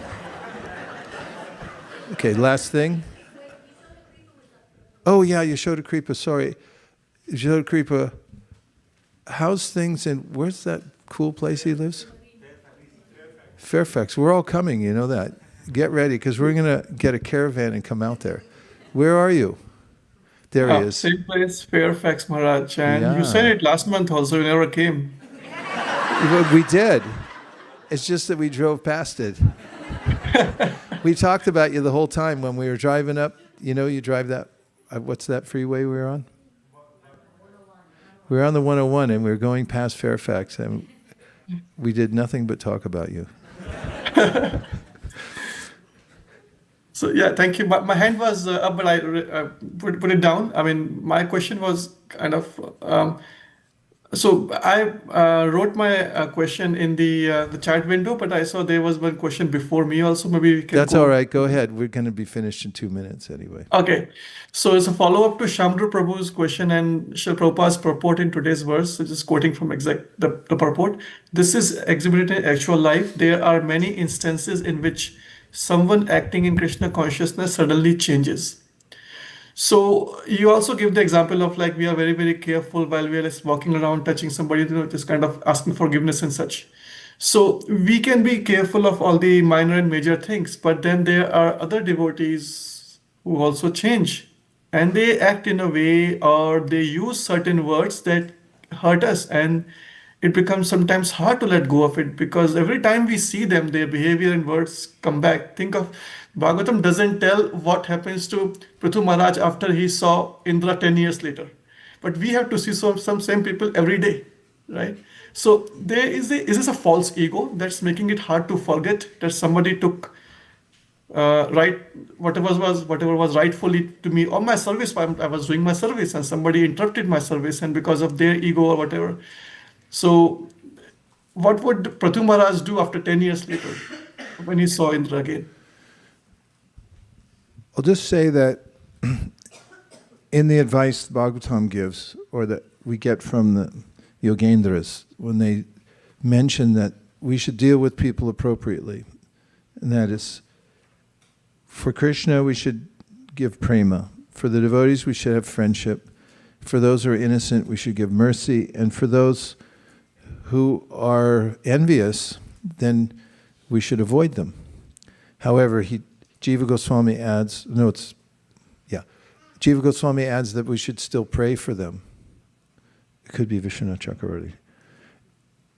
And later in the commentary, it's mentioned that even in our dealings with other devotees, we should be discriminatory. Because if a devotee is of bad character, then it's not that we have to spend time with them all the time. We should pray that we could mend our situation with them. But it would be unnatural to think that until the matter is concluded, that you wouldn't have some thought in your mind, and therefore good to keep a distance, don't dwell on it, don't let it fester, but just separate yourself. At a certain point, you have to write it off. Like in accounting, any accountants in here? All engineers? Accounting, yeah. You have to write things off. I've seen it with our accountant for the BBT. Some things, it's 30 years old. And it's like, okay, I'm writing this off now. It's gone. It's no longer on the sheet because you're never going to get it back. And so with some relationships, some things like that, you have to write it off and take it off the books and just let it go and let Krishna deal with it at the end. Hope that helped. Dear Srila Prabhupada, dear Shri Chaitanya Mahaprabhu, Shri Shri Panchatattva, Shri Shri Radha Manan Mohan, Shri Shri Lakshmi Nrsingadev, if you so desire, please remind us again and again that our superpower is being careful in our dealings with all of our fellow members of ISV, and that this is our strength, that whatever right or wrong we're doing, we should be really careful in how we deal with devotees, and remember that love and trust is the basis of our organization. It's the only thing that makes it go, not rules and regulations, although rules and regulations must be there. Thank you for considering our request. Om Tat Sat. Everyone agrees with this prayer, convoluted prayer, in whole or in part, please say Hare Krishna. And now we have the main feature for the day, which is the day of reckoning. For those who have been studying their shlokas, we're going to see who gets paid by the piper. that means it's time for Shastra Jam. Hare Krishna. Isn't it?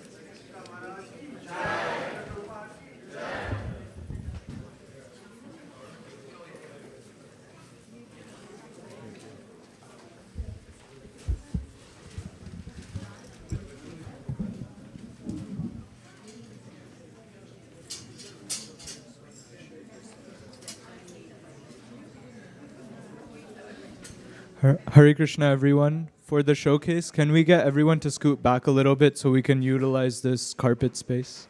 Thank you.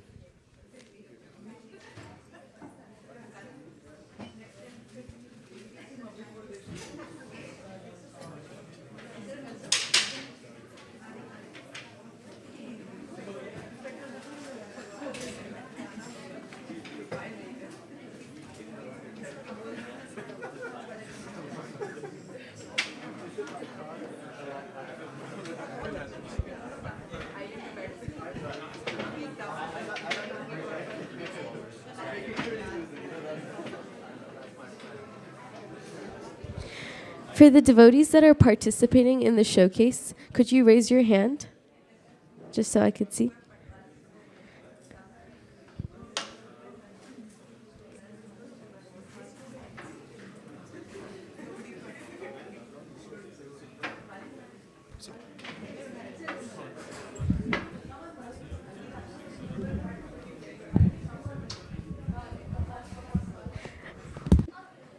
All of the devotees that have memorized any level of the shlokas, please come up to the mat. There's a lot of space. So don't be shy, because I know a lot of you have memorized it. So I will start calling your name.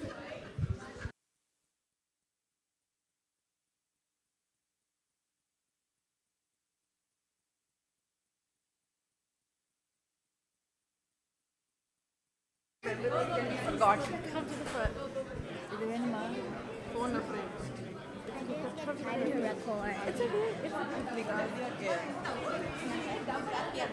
Hare Krishna, even if you didn't send a recording or submit anything, if you memorized any level, you can come up and we'll put you into groups.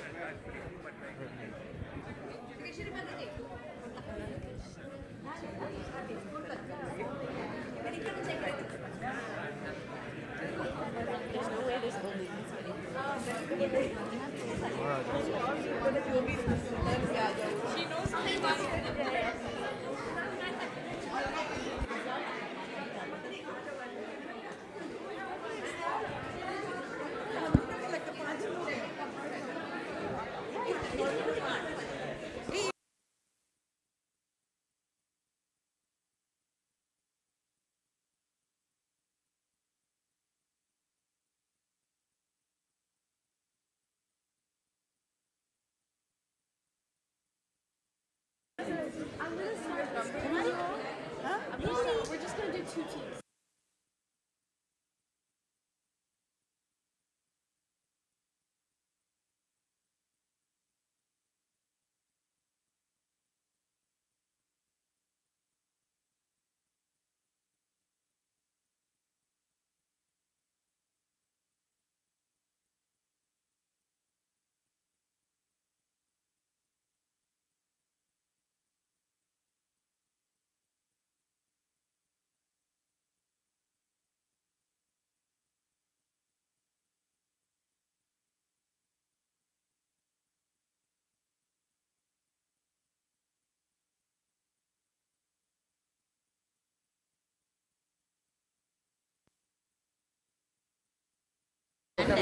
Okay, Haribol everyone.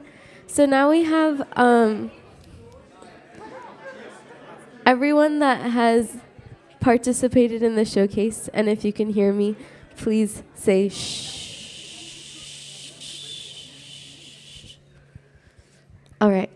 So is there anyone else that has not submitted a form but would like to still participate in the showcase? Please come up now.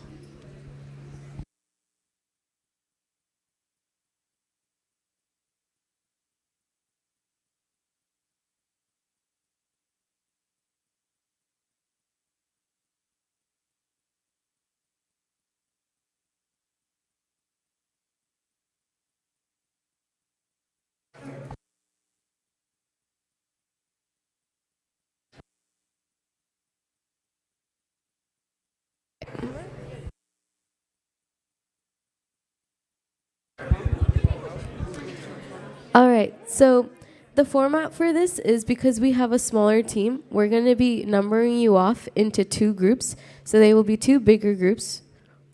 Actually, we'll do 3 groups. So either you will start numbering you off 1, 2, 3, and then that corner will be group 1. In the middle, we'll have group 2, and then on this corner, we'll have group 3. All right, so as you're getting your numbers, please go to the location on the mat. Okay, so 1s will be on that corner. Everyone that's a 1, please come here. If you are a 1, please come here. Are you a 1? No, just group. Group I see. Yeah, okay. So group 1, please come to this side. I believe everyone has been numbered now. Group 3, please go to that corner, and group 2, please come in the middle. All right, so now the devotees, you can take a seat. It seems a little uneven, so maybe Prabhu, you can come to this team. Oh, okay.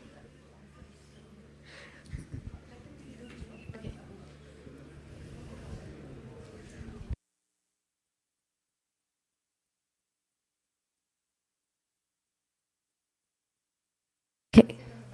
So everyone squeeze in close to the mat so they can get you on the live stream.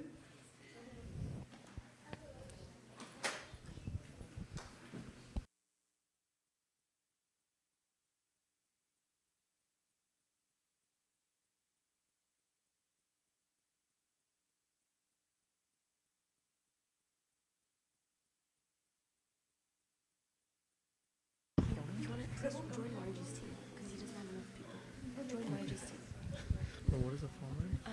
Just the question. I'll explain it. Okay. Just join Marge's team because he doesn't have. All right, so now we will begin with our quiz for all of the participants that did memorize 1 or any level of the verses. And so in the next few minutes, next few seconds, you'll see our slides. And the format is pretty explanatory, self-explanatory, but just to give you a summary, we will have a slide that will either have the verse or translation, and your group, you can discuss within your group to answer the question that we've given you. There's also some multiple choice questions, so you can feel free to discuss with your group. And the caveat is that because we're on a time limit, in case your group is unable to answer, your turn will go to the next group if you can't answer the question correctly. So we'll start with the first group and the first question. So this question is to group 1, which is over here. So we're just going to start off with this verse and see if you can give us the translation or the meaning.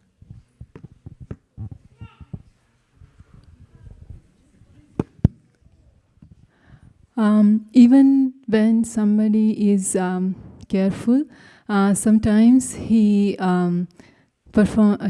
gets into committing sinful actions, and sometimes he refrains from it. Just like that's why I think that atonement is not very useful.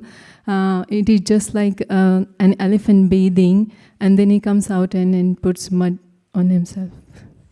That's correct.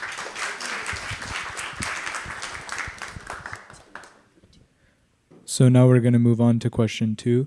It's still on the same verse, but for group 2, which word in the verse indicates the main topic of this verse? So you have some options there.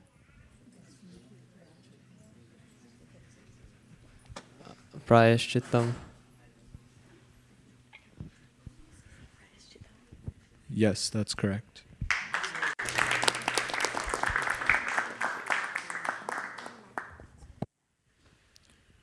And so the third question is for the third group. So we've established that the topic of the verse is the process of atonement. So what does this verse say about that topic, and what analogy does it give to depict the idea?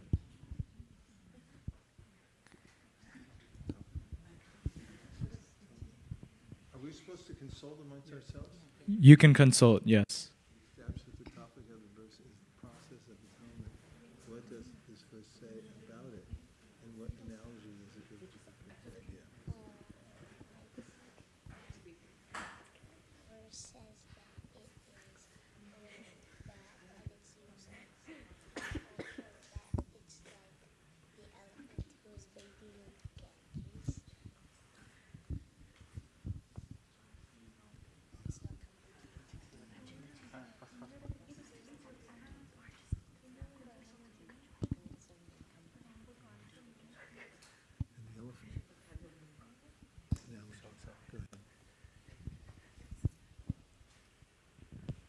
The verse says that the process of committing the sinful acts and then atoning is very useless, and that the analogy that it gives is the elephant he bathes in the river, but then when he comes out, he covers himself with dust again. Yes, that's correct.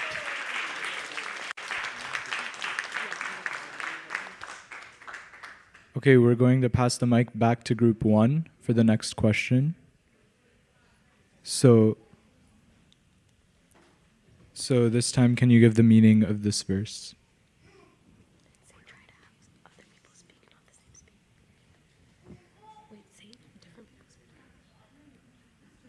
We can try to have different people speak for each turn.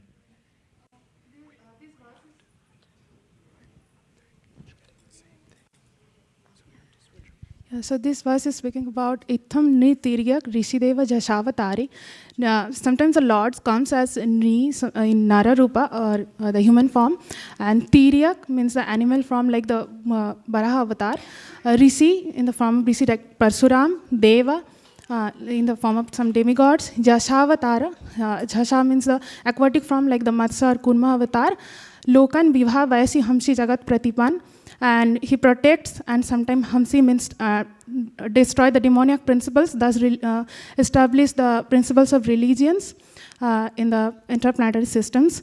Dharman Mahapurusha Pasi Yuganuvrittan Channa Kalo Yadabhava Striyugata Shattam. So similarly, in the age of Kali, the Lord comes as the covered incarnation of the Channa avatar, and thus he is called as Triyugi. That's the thing. That's correct. Thank you. And so that there's a variety, we're going to give this question to group 3. So you can pass on the mic. Why is the Supreme Lord described as Triyuga even though he appears in 4 yugas?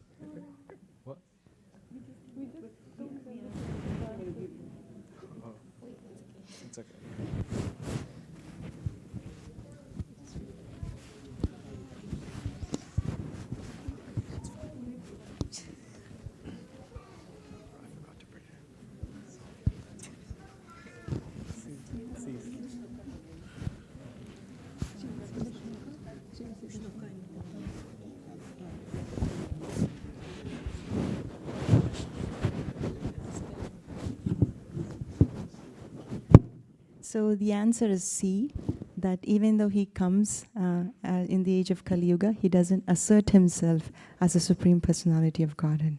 That's correct. Thank you.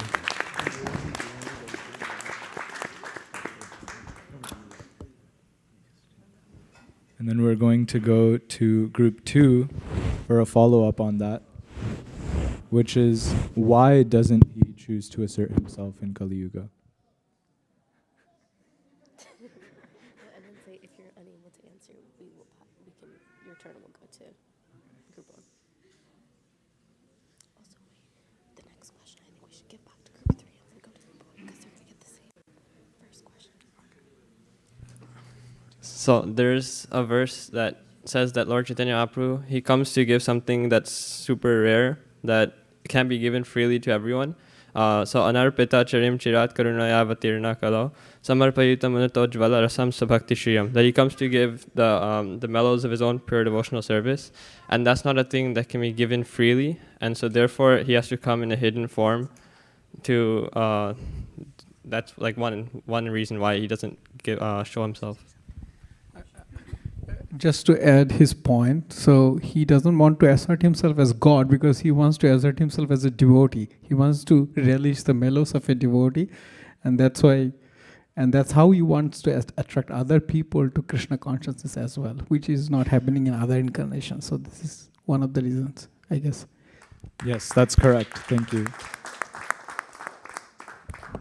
So, Well, just to add, because it specifically said, he doesn't assert himself because in Kali Yuga, people are envious of God, and they'll take advantage of his coming as God, and they'll also pretend to be God. Oh, not also, they will pretend to be God and imitate him. That's what it specifically says there. Thank you, Gurudev. So we have another verse question, so we're going to go to group 3, and then we're going to go around. Oh, okay. Actually, we're going to go to group 1. So this question is, according to this verse, what condition of life do devotees who are in Narayana Para fear? So you have to remember which verse this is talking about. 6, 17, 28. Bonus points if you can say the verse as well.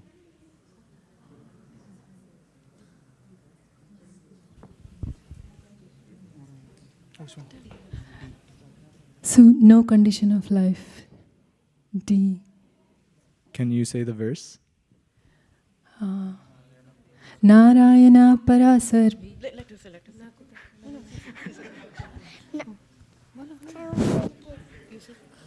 I don't know. No,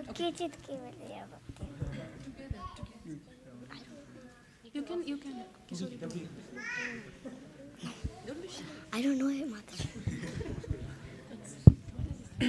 Narayana para sarve na kutascha na bibhyati swargapavarga narkeshva apitulyartha darshinaha. That's correct, and your answer was also correct. Okay, and then for group 2, this verse talks about the type of devotee that has no fear regardless of their situation in life. What's a previous Shastra Jam verse that talks about the opposite, the cause of fear in life? Go ahead. Bhayam ditya viniveshita syat isha dupayatesya viparjaya shriti tanmayaya budhang abhajatam bhakti kayesha gurudevatatmaha. So it's like, yeah. Yeah, can you expound on the meaning of that verse? So when we consider the second thing as the real thing, instead of the first thing, which is Krishna, then the fear arises. And avinivesh means our attention. We put in those kind of subject matters. Viparjaya sriti, and that time our memory, our intelligence, it goes down, or we lose it. Tanmayaya budhang abhajata. So if the intelligent people for that matter, they worship Bhaktika Guru Devatatmaha. Bhaktika Esham Guru Devatatmaha means like the devotees, the Supreme Personality of Godhead, and spiritual master very diligently so that they can get rid of this illusory aspect of the second thing. Yeah, Ditya subject matter. Yeah. Yes, thank you. Okay, so for group 3, can you identify the verse from the set that proves that Sankirtan is the most auspicious activity in the entire universe?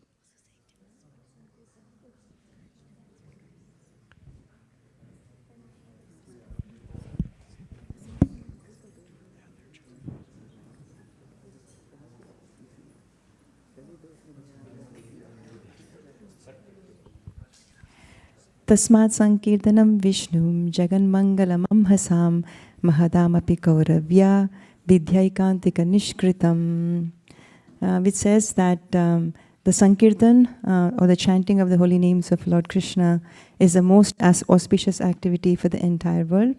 And Shukadeva Goswami is saying to Maharaj Parikshit that you should know this and then spread it all over the world. That's correct. Thank you. Okay, so back to group 1. whose life demonstrated that even the reactions of the greatest sins can be removed by the chanting of the holy names.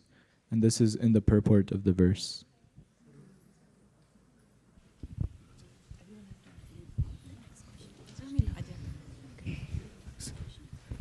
Hare Krishna. Ajamil? That's correct, yes.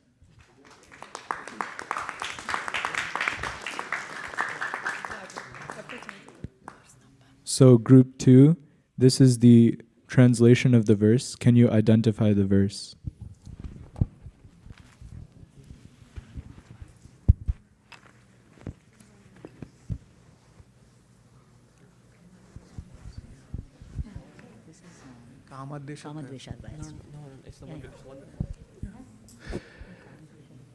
कामद्देशात् भयात् स्नेहात् यथा भक्तेश्वरमना आवेश तद अघहम हित्वा बहवस्तुत गतं गता gopya kamad. Yeah, I think the next verse is gopya. That's correct. And then for group 3, list individuals who meditated on Krishna with each of these emotions: lusty desires, inimical feelings, fear, affection, and devotional service.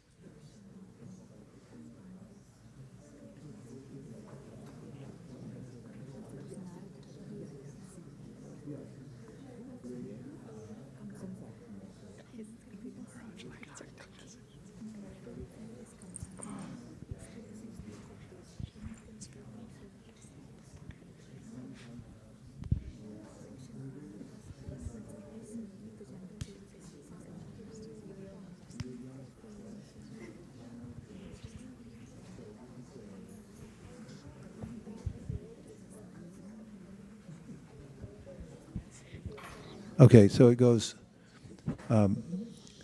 Gopya Kamat Bhayat Kamso. So first line is Gopya Kamat. The gopis by their lusty desires.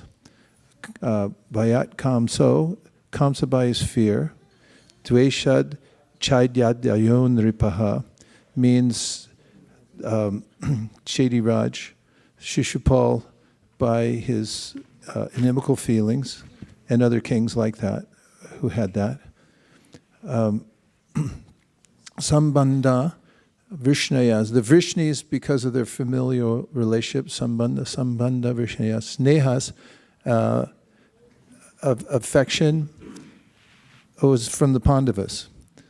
And devotional service means Yuyam Bhakta Vayam Bibo. Narada is saying, and all of the rest of us through bhakti, devotional service, people like us and you, through devotional service. Om Tat Sat. That's correct, Hare Krishna. Okay, back to group 1. Cite another verse that supports this teaching that one should think of Krishna regardless of one's initial motivation.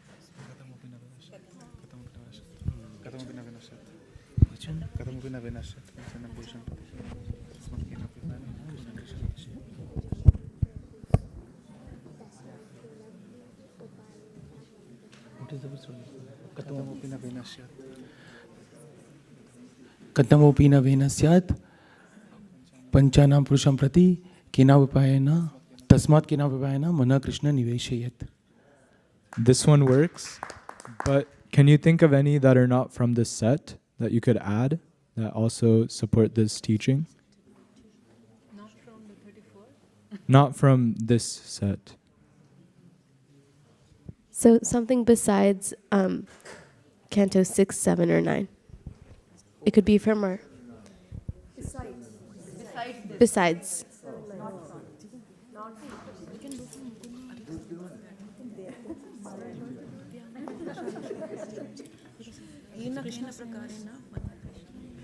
You can also pass it to another group if you'd like. Because it's the medicine. There's a particular verse we have in mind, so we'll give you 5 more seconds and then we'll pass it to the next group if you're not able to come. Say wrong.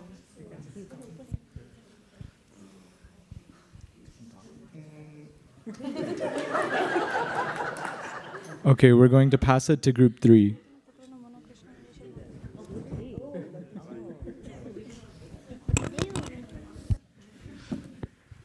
the verse we were thinking about is akama sarva kama va moksha kama udarate tivrena bhakti yogena yajate purusha param. That's also what we were thinking. Can you expound on that? Yeah, whether you have no desires, akama sarva, or you are full of desires, moksha, or you have desire for liberation, one should engage in tivra bhakti or unalloyed, devotional service, and to the Supreme Personality of Godhead, and that will give them all perfection. Yes, thank you. We got a lot of good verses out of that one. So for group 2, can you summarize the translation of this verse and give some additional commentary?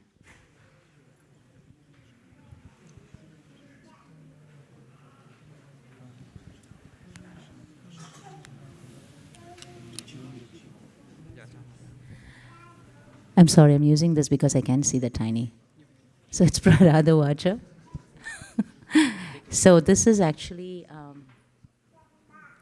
Matirna Krishne Parata Swatova Mitodipadyeta Graha Vratanam Adanta Gobir Vishnu. So this is Prahlad Maharaj is telling to Hiranyakashipu.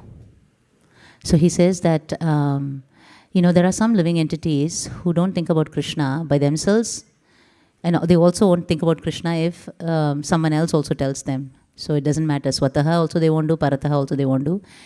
They are mitodipadyeta graha vratanam. They just consider that they are the body, and then they just stay in. They continue their sense gratification to such an extent that it's like living in Tamishram, that is hellish. They end up in hellish planets. And they continue to chew the chewed, basically, when you chew something and there's no rasa left over, and again you continue to chew it. So the enjoyment he compares in this material world is to, the chewing the chewed. So there's no use of it. Hare Krishna. Yes, thank you.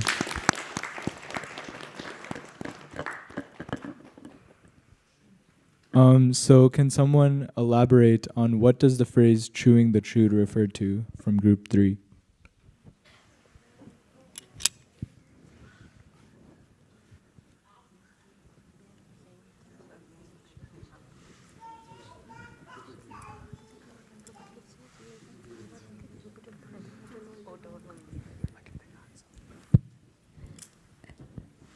The import of the verse is doing the same material activities again and again to get pleasure, and the commentaries specifically point towards sexual enjoyment, trying to do again and again and get happiness from it.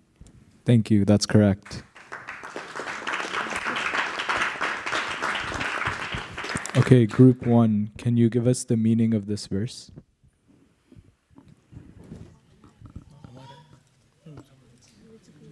You see.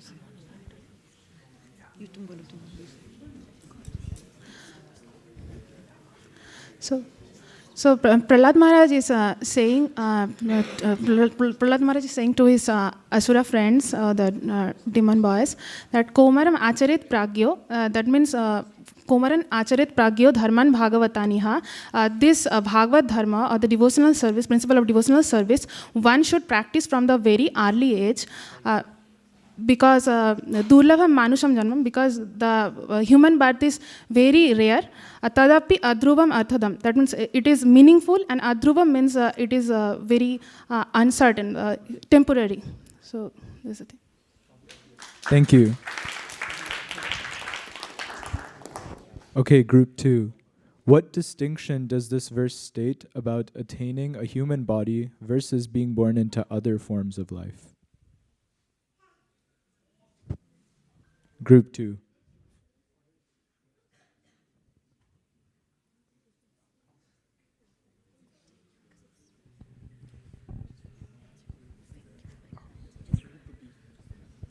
B. The human body is rare and uniquely valuable because it allows one to perform about devotional service. Yes.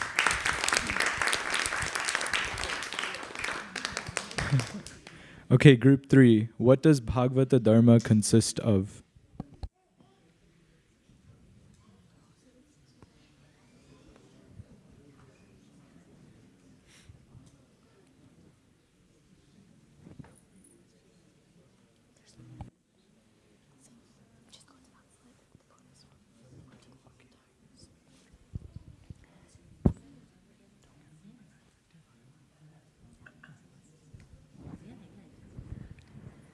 Shravanam Kirtanam Vishnu, Archanam Padasevanam, Smaranam Padasevanam, Archanam Vandanam Dasyam, Sakyam Atmanivedanam.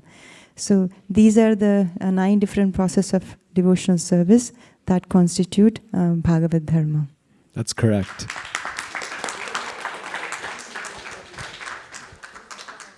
Okay, group 1. You'll have to remember this verse, and the question is, which of these analogies is not used to describe the impermanence of material remedies? There's a boat on the ocean may not be able to protect a drowning man. A lamp in a dark room may not help one whose eyes are closed. A physician and medicine may not be able to save a suffering patient, or a mother and father may not be able to protect their child. B. That's correct. And can you say the verse for a bonus point?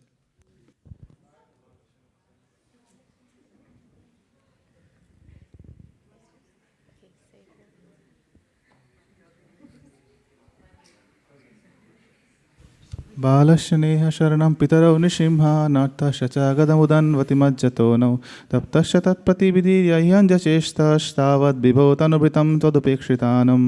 That's correct.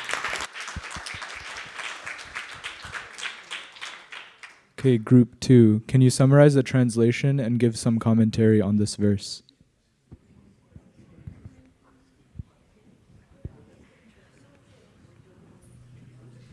Balasaneha Sharanam, Pitaro Nrasingha, Nartasya Chagadamudanvati Majjatona. So basically, Taptasya Tat Pratividir, Yaihanjasesta Stavan Vidu, Upekshitanam. So, surrendering to the Lord. If living entities do not have the protection of the Lord. So Prahlad Maharaj is very worried about all the living entities who do not have the protection of Lord Nrsingadev. He says that, the 3 analogies that he gives is, the parents think that they can actually protect their children. The doctor and the physician and the medicine, people think that they can actually cure the disease. And a boat, people think that the boat can actually protect a person from drowning. But in true sense, none of this is true. So he says, he feels for, Balasaneha Sharanam Pitaruna Singha, Nartasya Chagadam Udanvati Majjatona. So he's very worried. He's very worried that if people do not achieve Lord Nrsingadev's lotus feet or his protection, then there's no use. Did I miss anything? I just want to add one thing. So there is a very famous phrase in Bengali. It says, "Rakhe Krishna mareke, mare Krishna rakheke." So if Krishna saves, who can kill you? And if Krishna wants to kill you, who can save you? So this verse kind of summarizes that verse. Thank you. Okay, group 3. So this verse, the translation is, devotional service beginning with the chanting of the holy name of the Lord is the ultimate religious principle for the living entity in human society. So what's another verse that says something similar from divinity and divine service?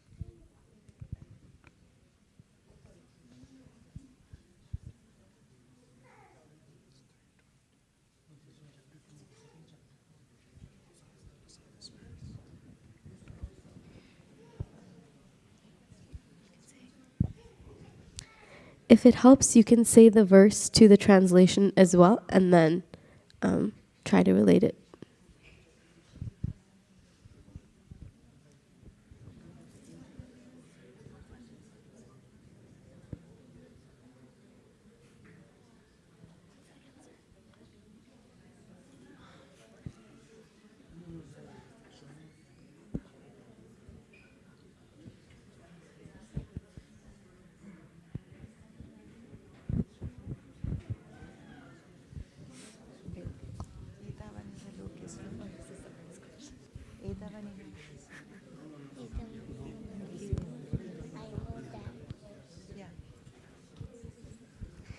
एतवनेव लोकेस्मिन् पुंसां धर्मपरा स्मृता भक्तियोगो भगवती तन्नाम गृह्णादिभिः. Thank you. Can you elaborate on the meaning of that?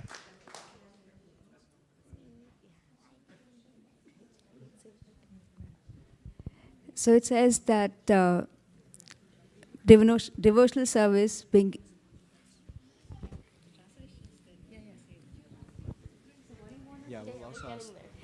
The translation is there, so. Yeah, can you think of a verse from Srimad Bhagavatam, Canto 1, Chapter 2, that says something similar?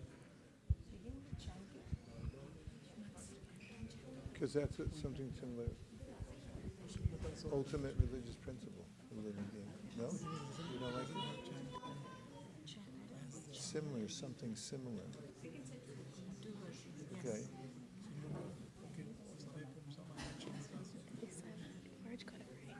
I would start with Savai Pumsam because it's solidly in religious principle for all living entities. Go ahead. So we'll submit two verses. The first one is Savai Pumsham Paro Dharma Yato Bhakti Radokshaje Ahaituki Apratihata Yatma Suprasidati. So it talks about the highest dharma of humanity at large is to perform devotional service unto Adokshaji, or the Supreme Personality of Godhead. And when it's performed without any motivation, which is unmotivated and uninterrupted, then it completely satisfies the self. So that is one verse. The other verse is Srinvata Swakata Krishna Punya Shravana Kirtanaha Hridyantasto Hiya Badrani Vidunoti Surutsata. So that verse talks about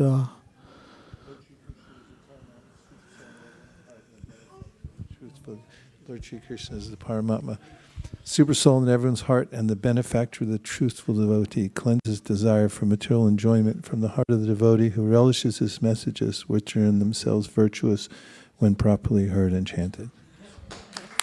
That's correct. Thank you. So now back to group 1. What is it meant by devotional service when it says beginning with the chanting of the holy name?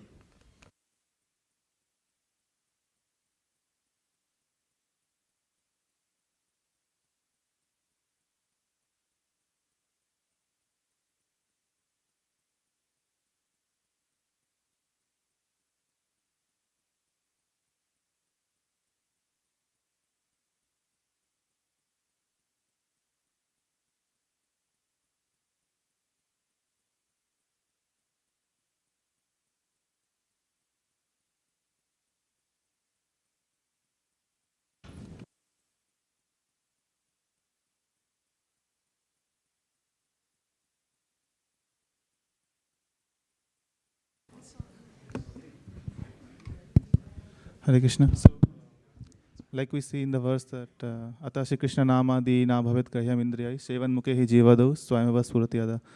That the devotional service begins with the tongue by chanting of the holy names, like that.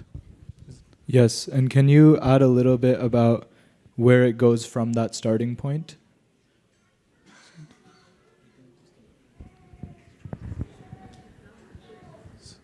So starting with the chanting of the holy names, it destroys all the anarthas in our heart, and we progress. It's like the from sadhana stage, like Tato Shraddha, Sadhu Sangha, Bhajana Kriya, Anartha Nivriti, then Nishtha, then Ruchi, then Bhava, then Prem. So the gradual steps. So from it starts with chanting of the holy name, then gradually we can achieve the stage to Prema, the Krishna Prem, love of Godhead. Okay, thank you.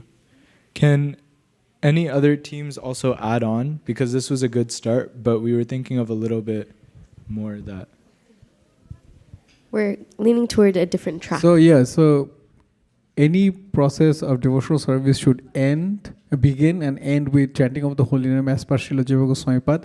But I was also connecting with the verse which Srila Rupa Goswami quotes in Sri Chaitanya Charitamrita while glorifying the chanting of the holy name, that famous verse. Tunde tandavini ratim bitanute tundavali labdhaye karna koda kadambini ghatayate karnar budebhya spriha cheto prangana sangini vijayate sarvendriyanam kritim na jane jani tu kriyadviramritvai krishna divarnadvai. So he's telling that I don't know what nectar is there in the two-syllable Krishna, that when I chant with my tongue, I feel like I should have millions of tongues. And when I hear the holy name, I expect to have thousands of ears. And when it goes inside my heart through the ear, it captures all my senses. So that is the process of chanting, because Bhagavad Dharma, it starts with hearing and chanting, and it also ends with hearing and chanting. That's a very good answer. However, it's still not the one we're looking for. So with that, we'll pass the turn to group 3 before we reveal the answer.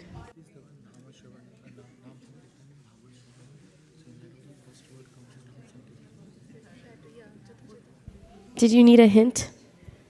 Hint. Okay. Prabhu, did you have anything to say? Different opinions. So one thing I just thought I'll add is even if the chanting of the holy name is done, as in a joking way or in a mode of in a lighter sense, the chanting of the holy name will have its effect as much as the medicine. When it's taken without the knowledge of how it works, it still has its effects. The holy name has its effects. And Krishna reciprocates, when one chants the holy name, irrespective of whether one knows the importance of the chanting of the holy name or not. So that was... Thank you. Yeah, so there is one more kind of track that we were looking at. Apara Mataji?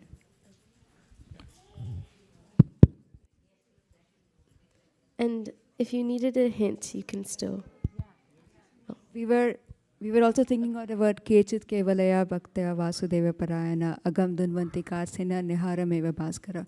So in the purport and the commentary, it's given that even if it is at the Abhasa stage, that even at the slightest beginning of devotional service from chanting can affect one from greatest sin. And compared to the other processes where there is a chance that it can come back, with devotional service it does not. And the other thing is because out of all the processes, chanting is the easiest to begin with. Thank you. Oh, yes, Team 2 has something to add. I'm not sure if this is what you want, but I mean, it's Shravanam Kirtanam, like that's how it starts, the processes of bhakti. So, I mean, chanting is Kirtanam, so it's like close to the start. So I don't know if that's exactly... Yeah, that's getting there. Does Team 1 have anything to add? No, just remembering that verse from Chaitanya Charitamrita. Might not right? Okay, we'll see. So, in that, it is mentioned 5 processes of devotional service, and it starts with Nama Sankirtan and then Bhagavad Shravana. And also I was thinking that for this Kali Yuga, the Yoga Dharma is chanting of the holy names of the Lord. So for different yugas, there are different moods, but for this yoga we start with chanting of the holy names. So just point. Thank you. So everyone gave really good answers, but maybe one more try before we reveal our thought process. Okay, so we'll just read you what we were thinking. Oh, anyone in the audience? Mukarvind Prabhu.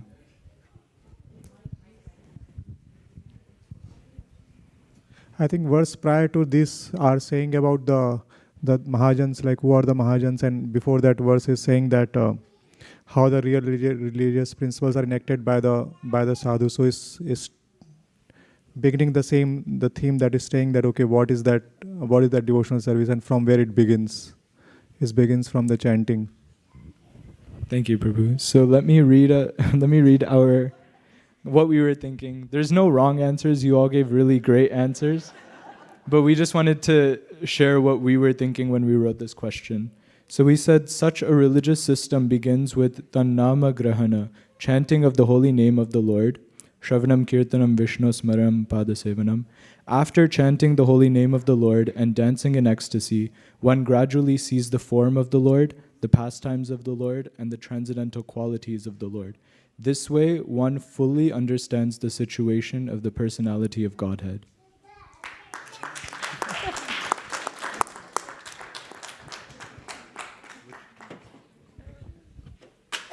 Okay, so we're going to group 1. Which phrase in the... Oh, Okay, so we'll go to group 2. So this is on 6:140. Which phrase in the verse indicates that the Yamadutas heard this from someone else?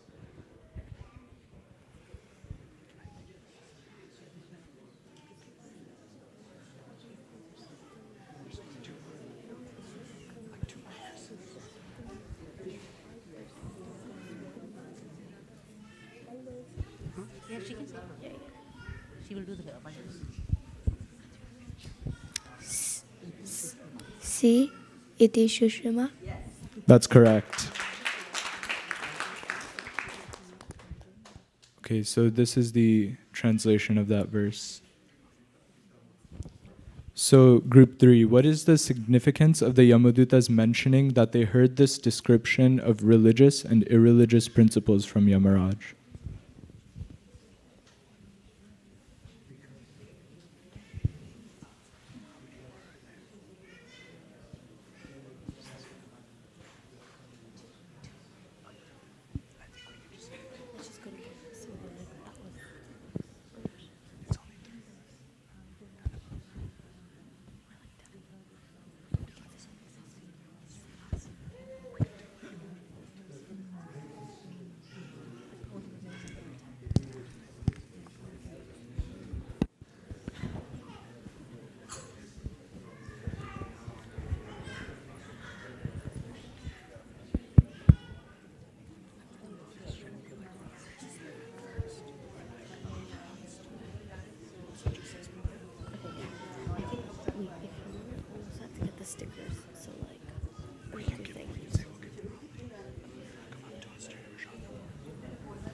What is the significance of the Yamadutas mentioning that they heard this description of religious and irreligious principles from Yamaraj?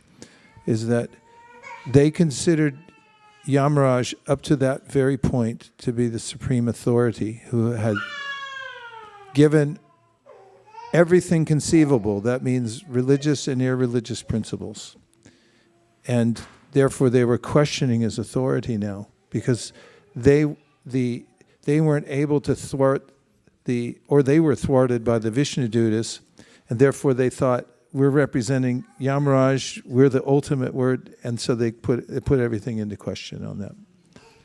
Yes, thank you. So we have one last set of questions, and for this one, it's going to be a speed round. So we're going to start with group 1, and you have 10 seconds to answer the question. And if you do go over time, we will actually just say the answer. So try to be quick if you can and get it right. Okay, your question. Can you say the verse that has this meaning?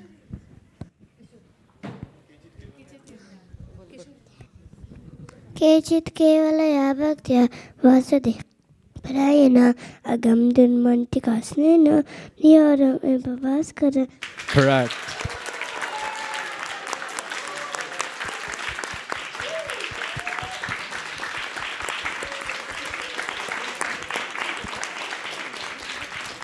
Okay, group 2, your question is 10 seconds. Which term in the verse indicates that sinful reactions are destroyed completely without possibility of returning?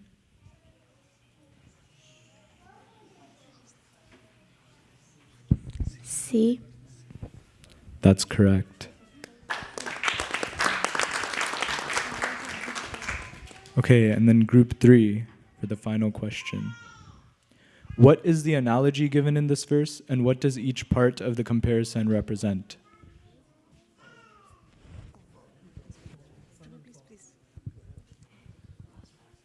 The analogy that's described in this verse is sun and fog, how the rising of the sun actually clears the fog. Similarly, the rising of the holy name in our heart, it removes all the anarthas. That's correct. Perfect. Really good job to all 3 of the teams. We have one bonus question, and how this bonus question will work is, well, this is difficult, but have one representative from your team, whoever raises your hand raises their hand first, that team can answer. Okay. All right. In 3, 2, 1, please, one person from your team, please raise your hand quick as possible if you'd want to answer the question. Okay, team 2, Aname. Oh. The question will come up in the next screen.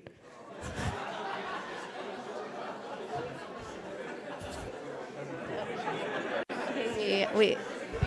So the question is, what verse is this image representing?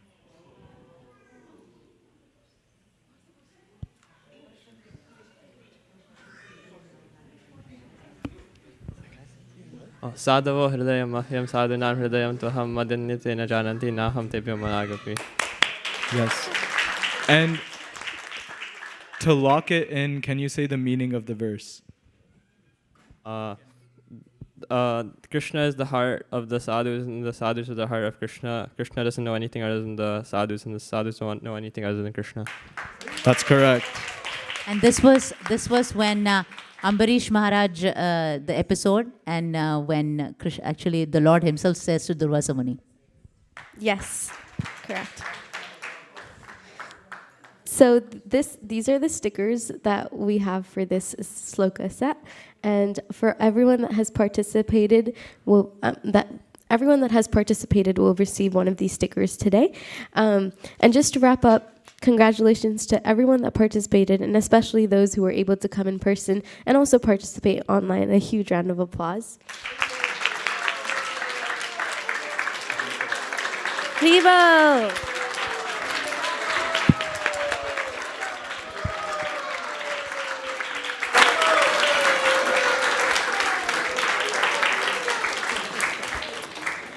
And we did keep track of all the points that each of the teams here got, although everyone is a winner at heart.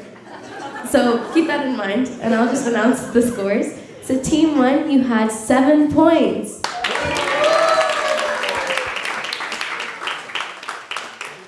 Okay.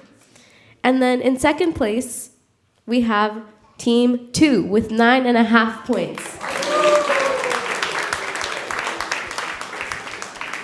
And in first place, we have team 3 with 10 points.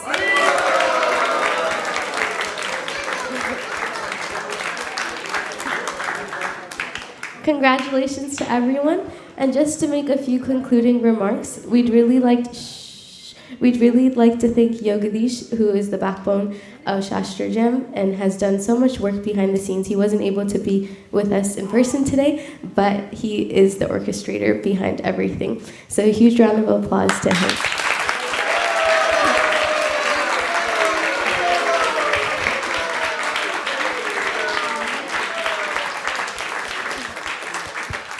We'd also like to thank Amrita Sagar, Anushri, Adriraj for helping, and as well as Abhay for helping with all of the technical and detailed and creative things for this campaign.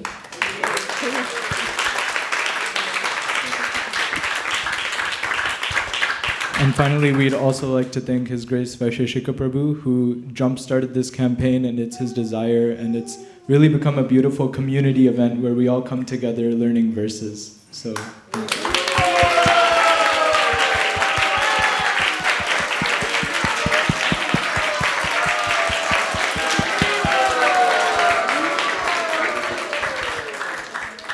And Marge, do you have any words that you would like to say before we wrap this up? To Madhuri Sakan and Adriraj, thank you very much for facilitating this and putting your full enthusiasm behind it. Sitting here today, I noticed that it's good for everyone to be able to discuss thoroughly threadbare. Prabhupada asked us, and he used these 2 words, the Shastras. It's exhilarating, and everyone can participate in the back and forth. It's the process of going into the details, and especially the ones we don't remember right away, and then we have to search for them, we'll remember next time. It's a very healthy community activity, And Prabhupada set the standard by always backing up what he said with Shastra. And so we're to follow in his footsteps and as much as possible go into all the details. So Siddhanta Bola Chitanakara Alash, Iha Hwete Krishna Lagid Sudrit Manash. Don't be lazy, go into it. It's very deep and you'll never come to the end of it, but still, the closer we come to clear understanding, then the more determined we'll be in our minds to worship Krishna. And I think this is one of the nicest aspects of our community is that we take the time to do this and that everyone puts their heart into it and listens to the Shastra. And I would especially mention the young devotees. Well, of course you're all young, but then there's some ultra young here who are already getting in the spirit of this. And what happens to that generation when they come up learning the Shastra and the verses? They'll be great teachers. And I've seen it before in communities where the children were given the opportunity to not just memorize shlokas and know the Sanskrit, but to know the meanings and the commentaries and be able to hold forth here, there, and everywhere to speak about the Shastra. Oh, I got a sticker. Thank you. Thank you very much, everyone. Hare Krishna. Thank you, everyone. If you participated in this campaign, you can collect a sticker from us during Prashadam or just find us anytime. And with that, we will conclude today's event and we'll see you in the next campaign. Hare Krishna.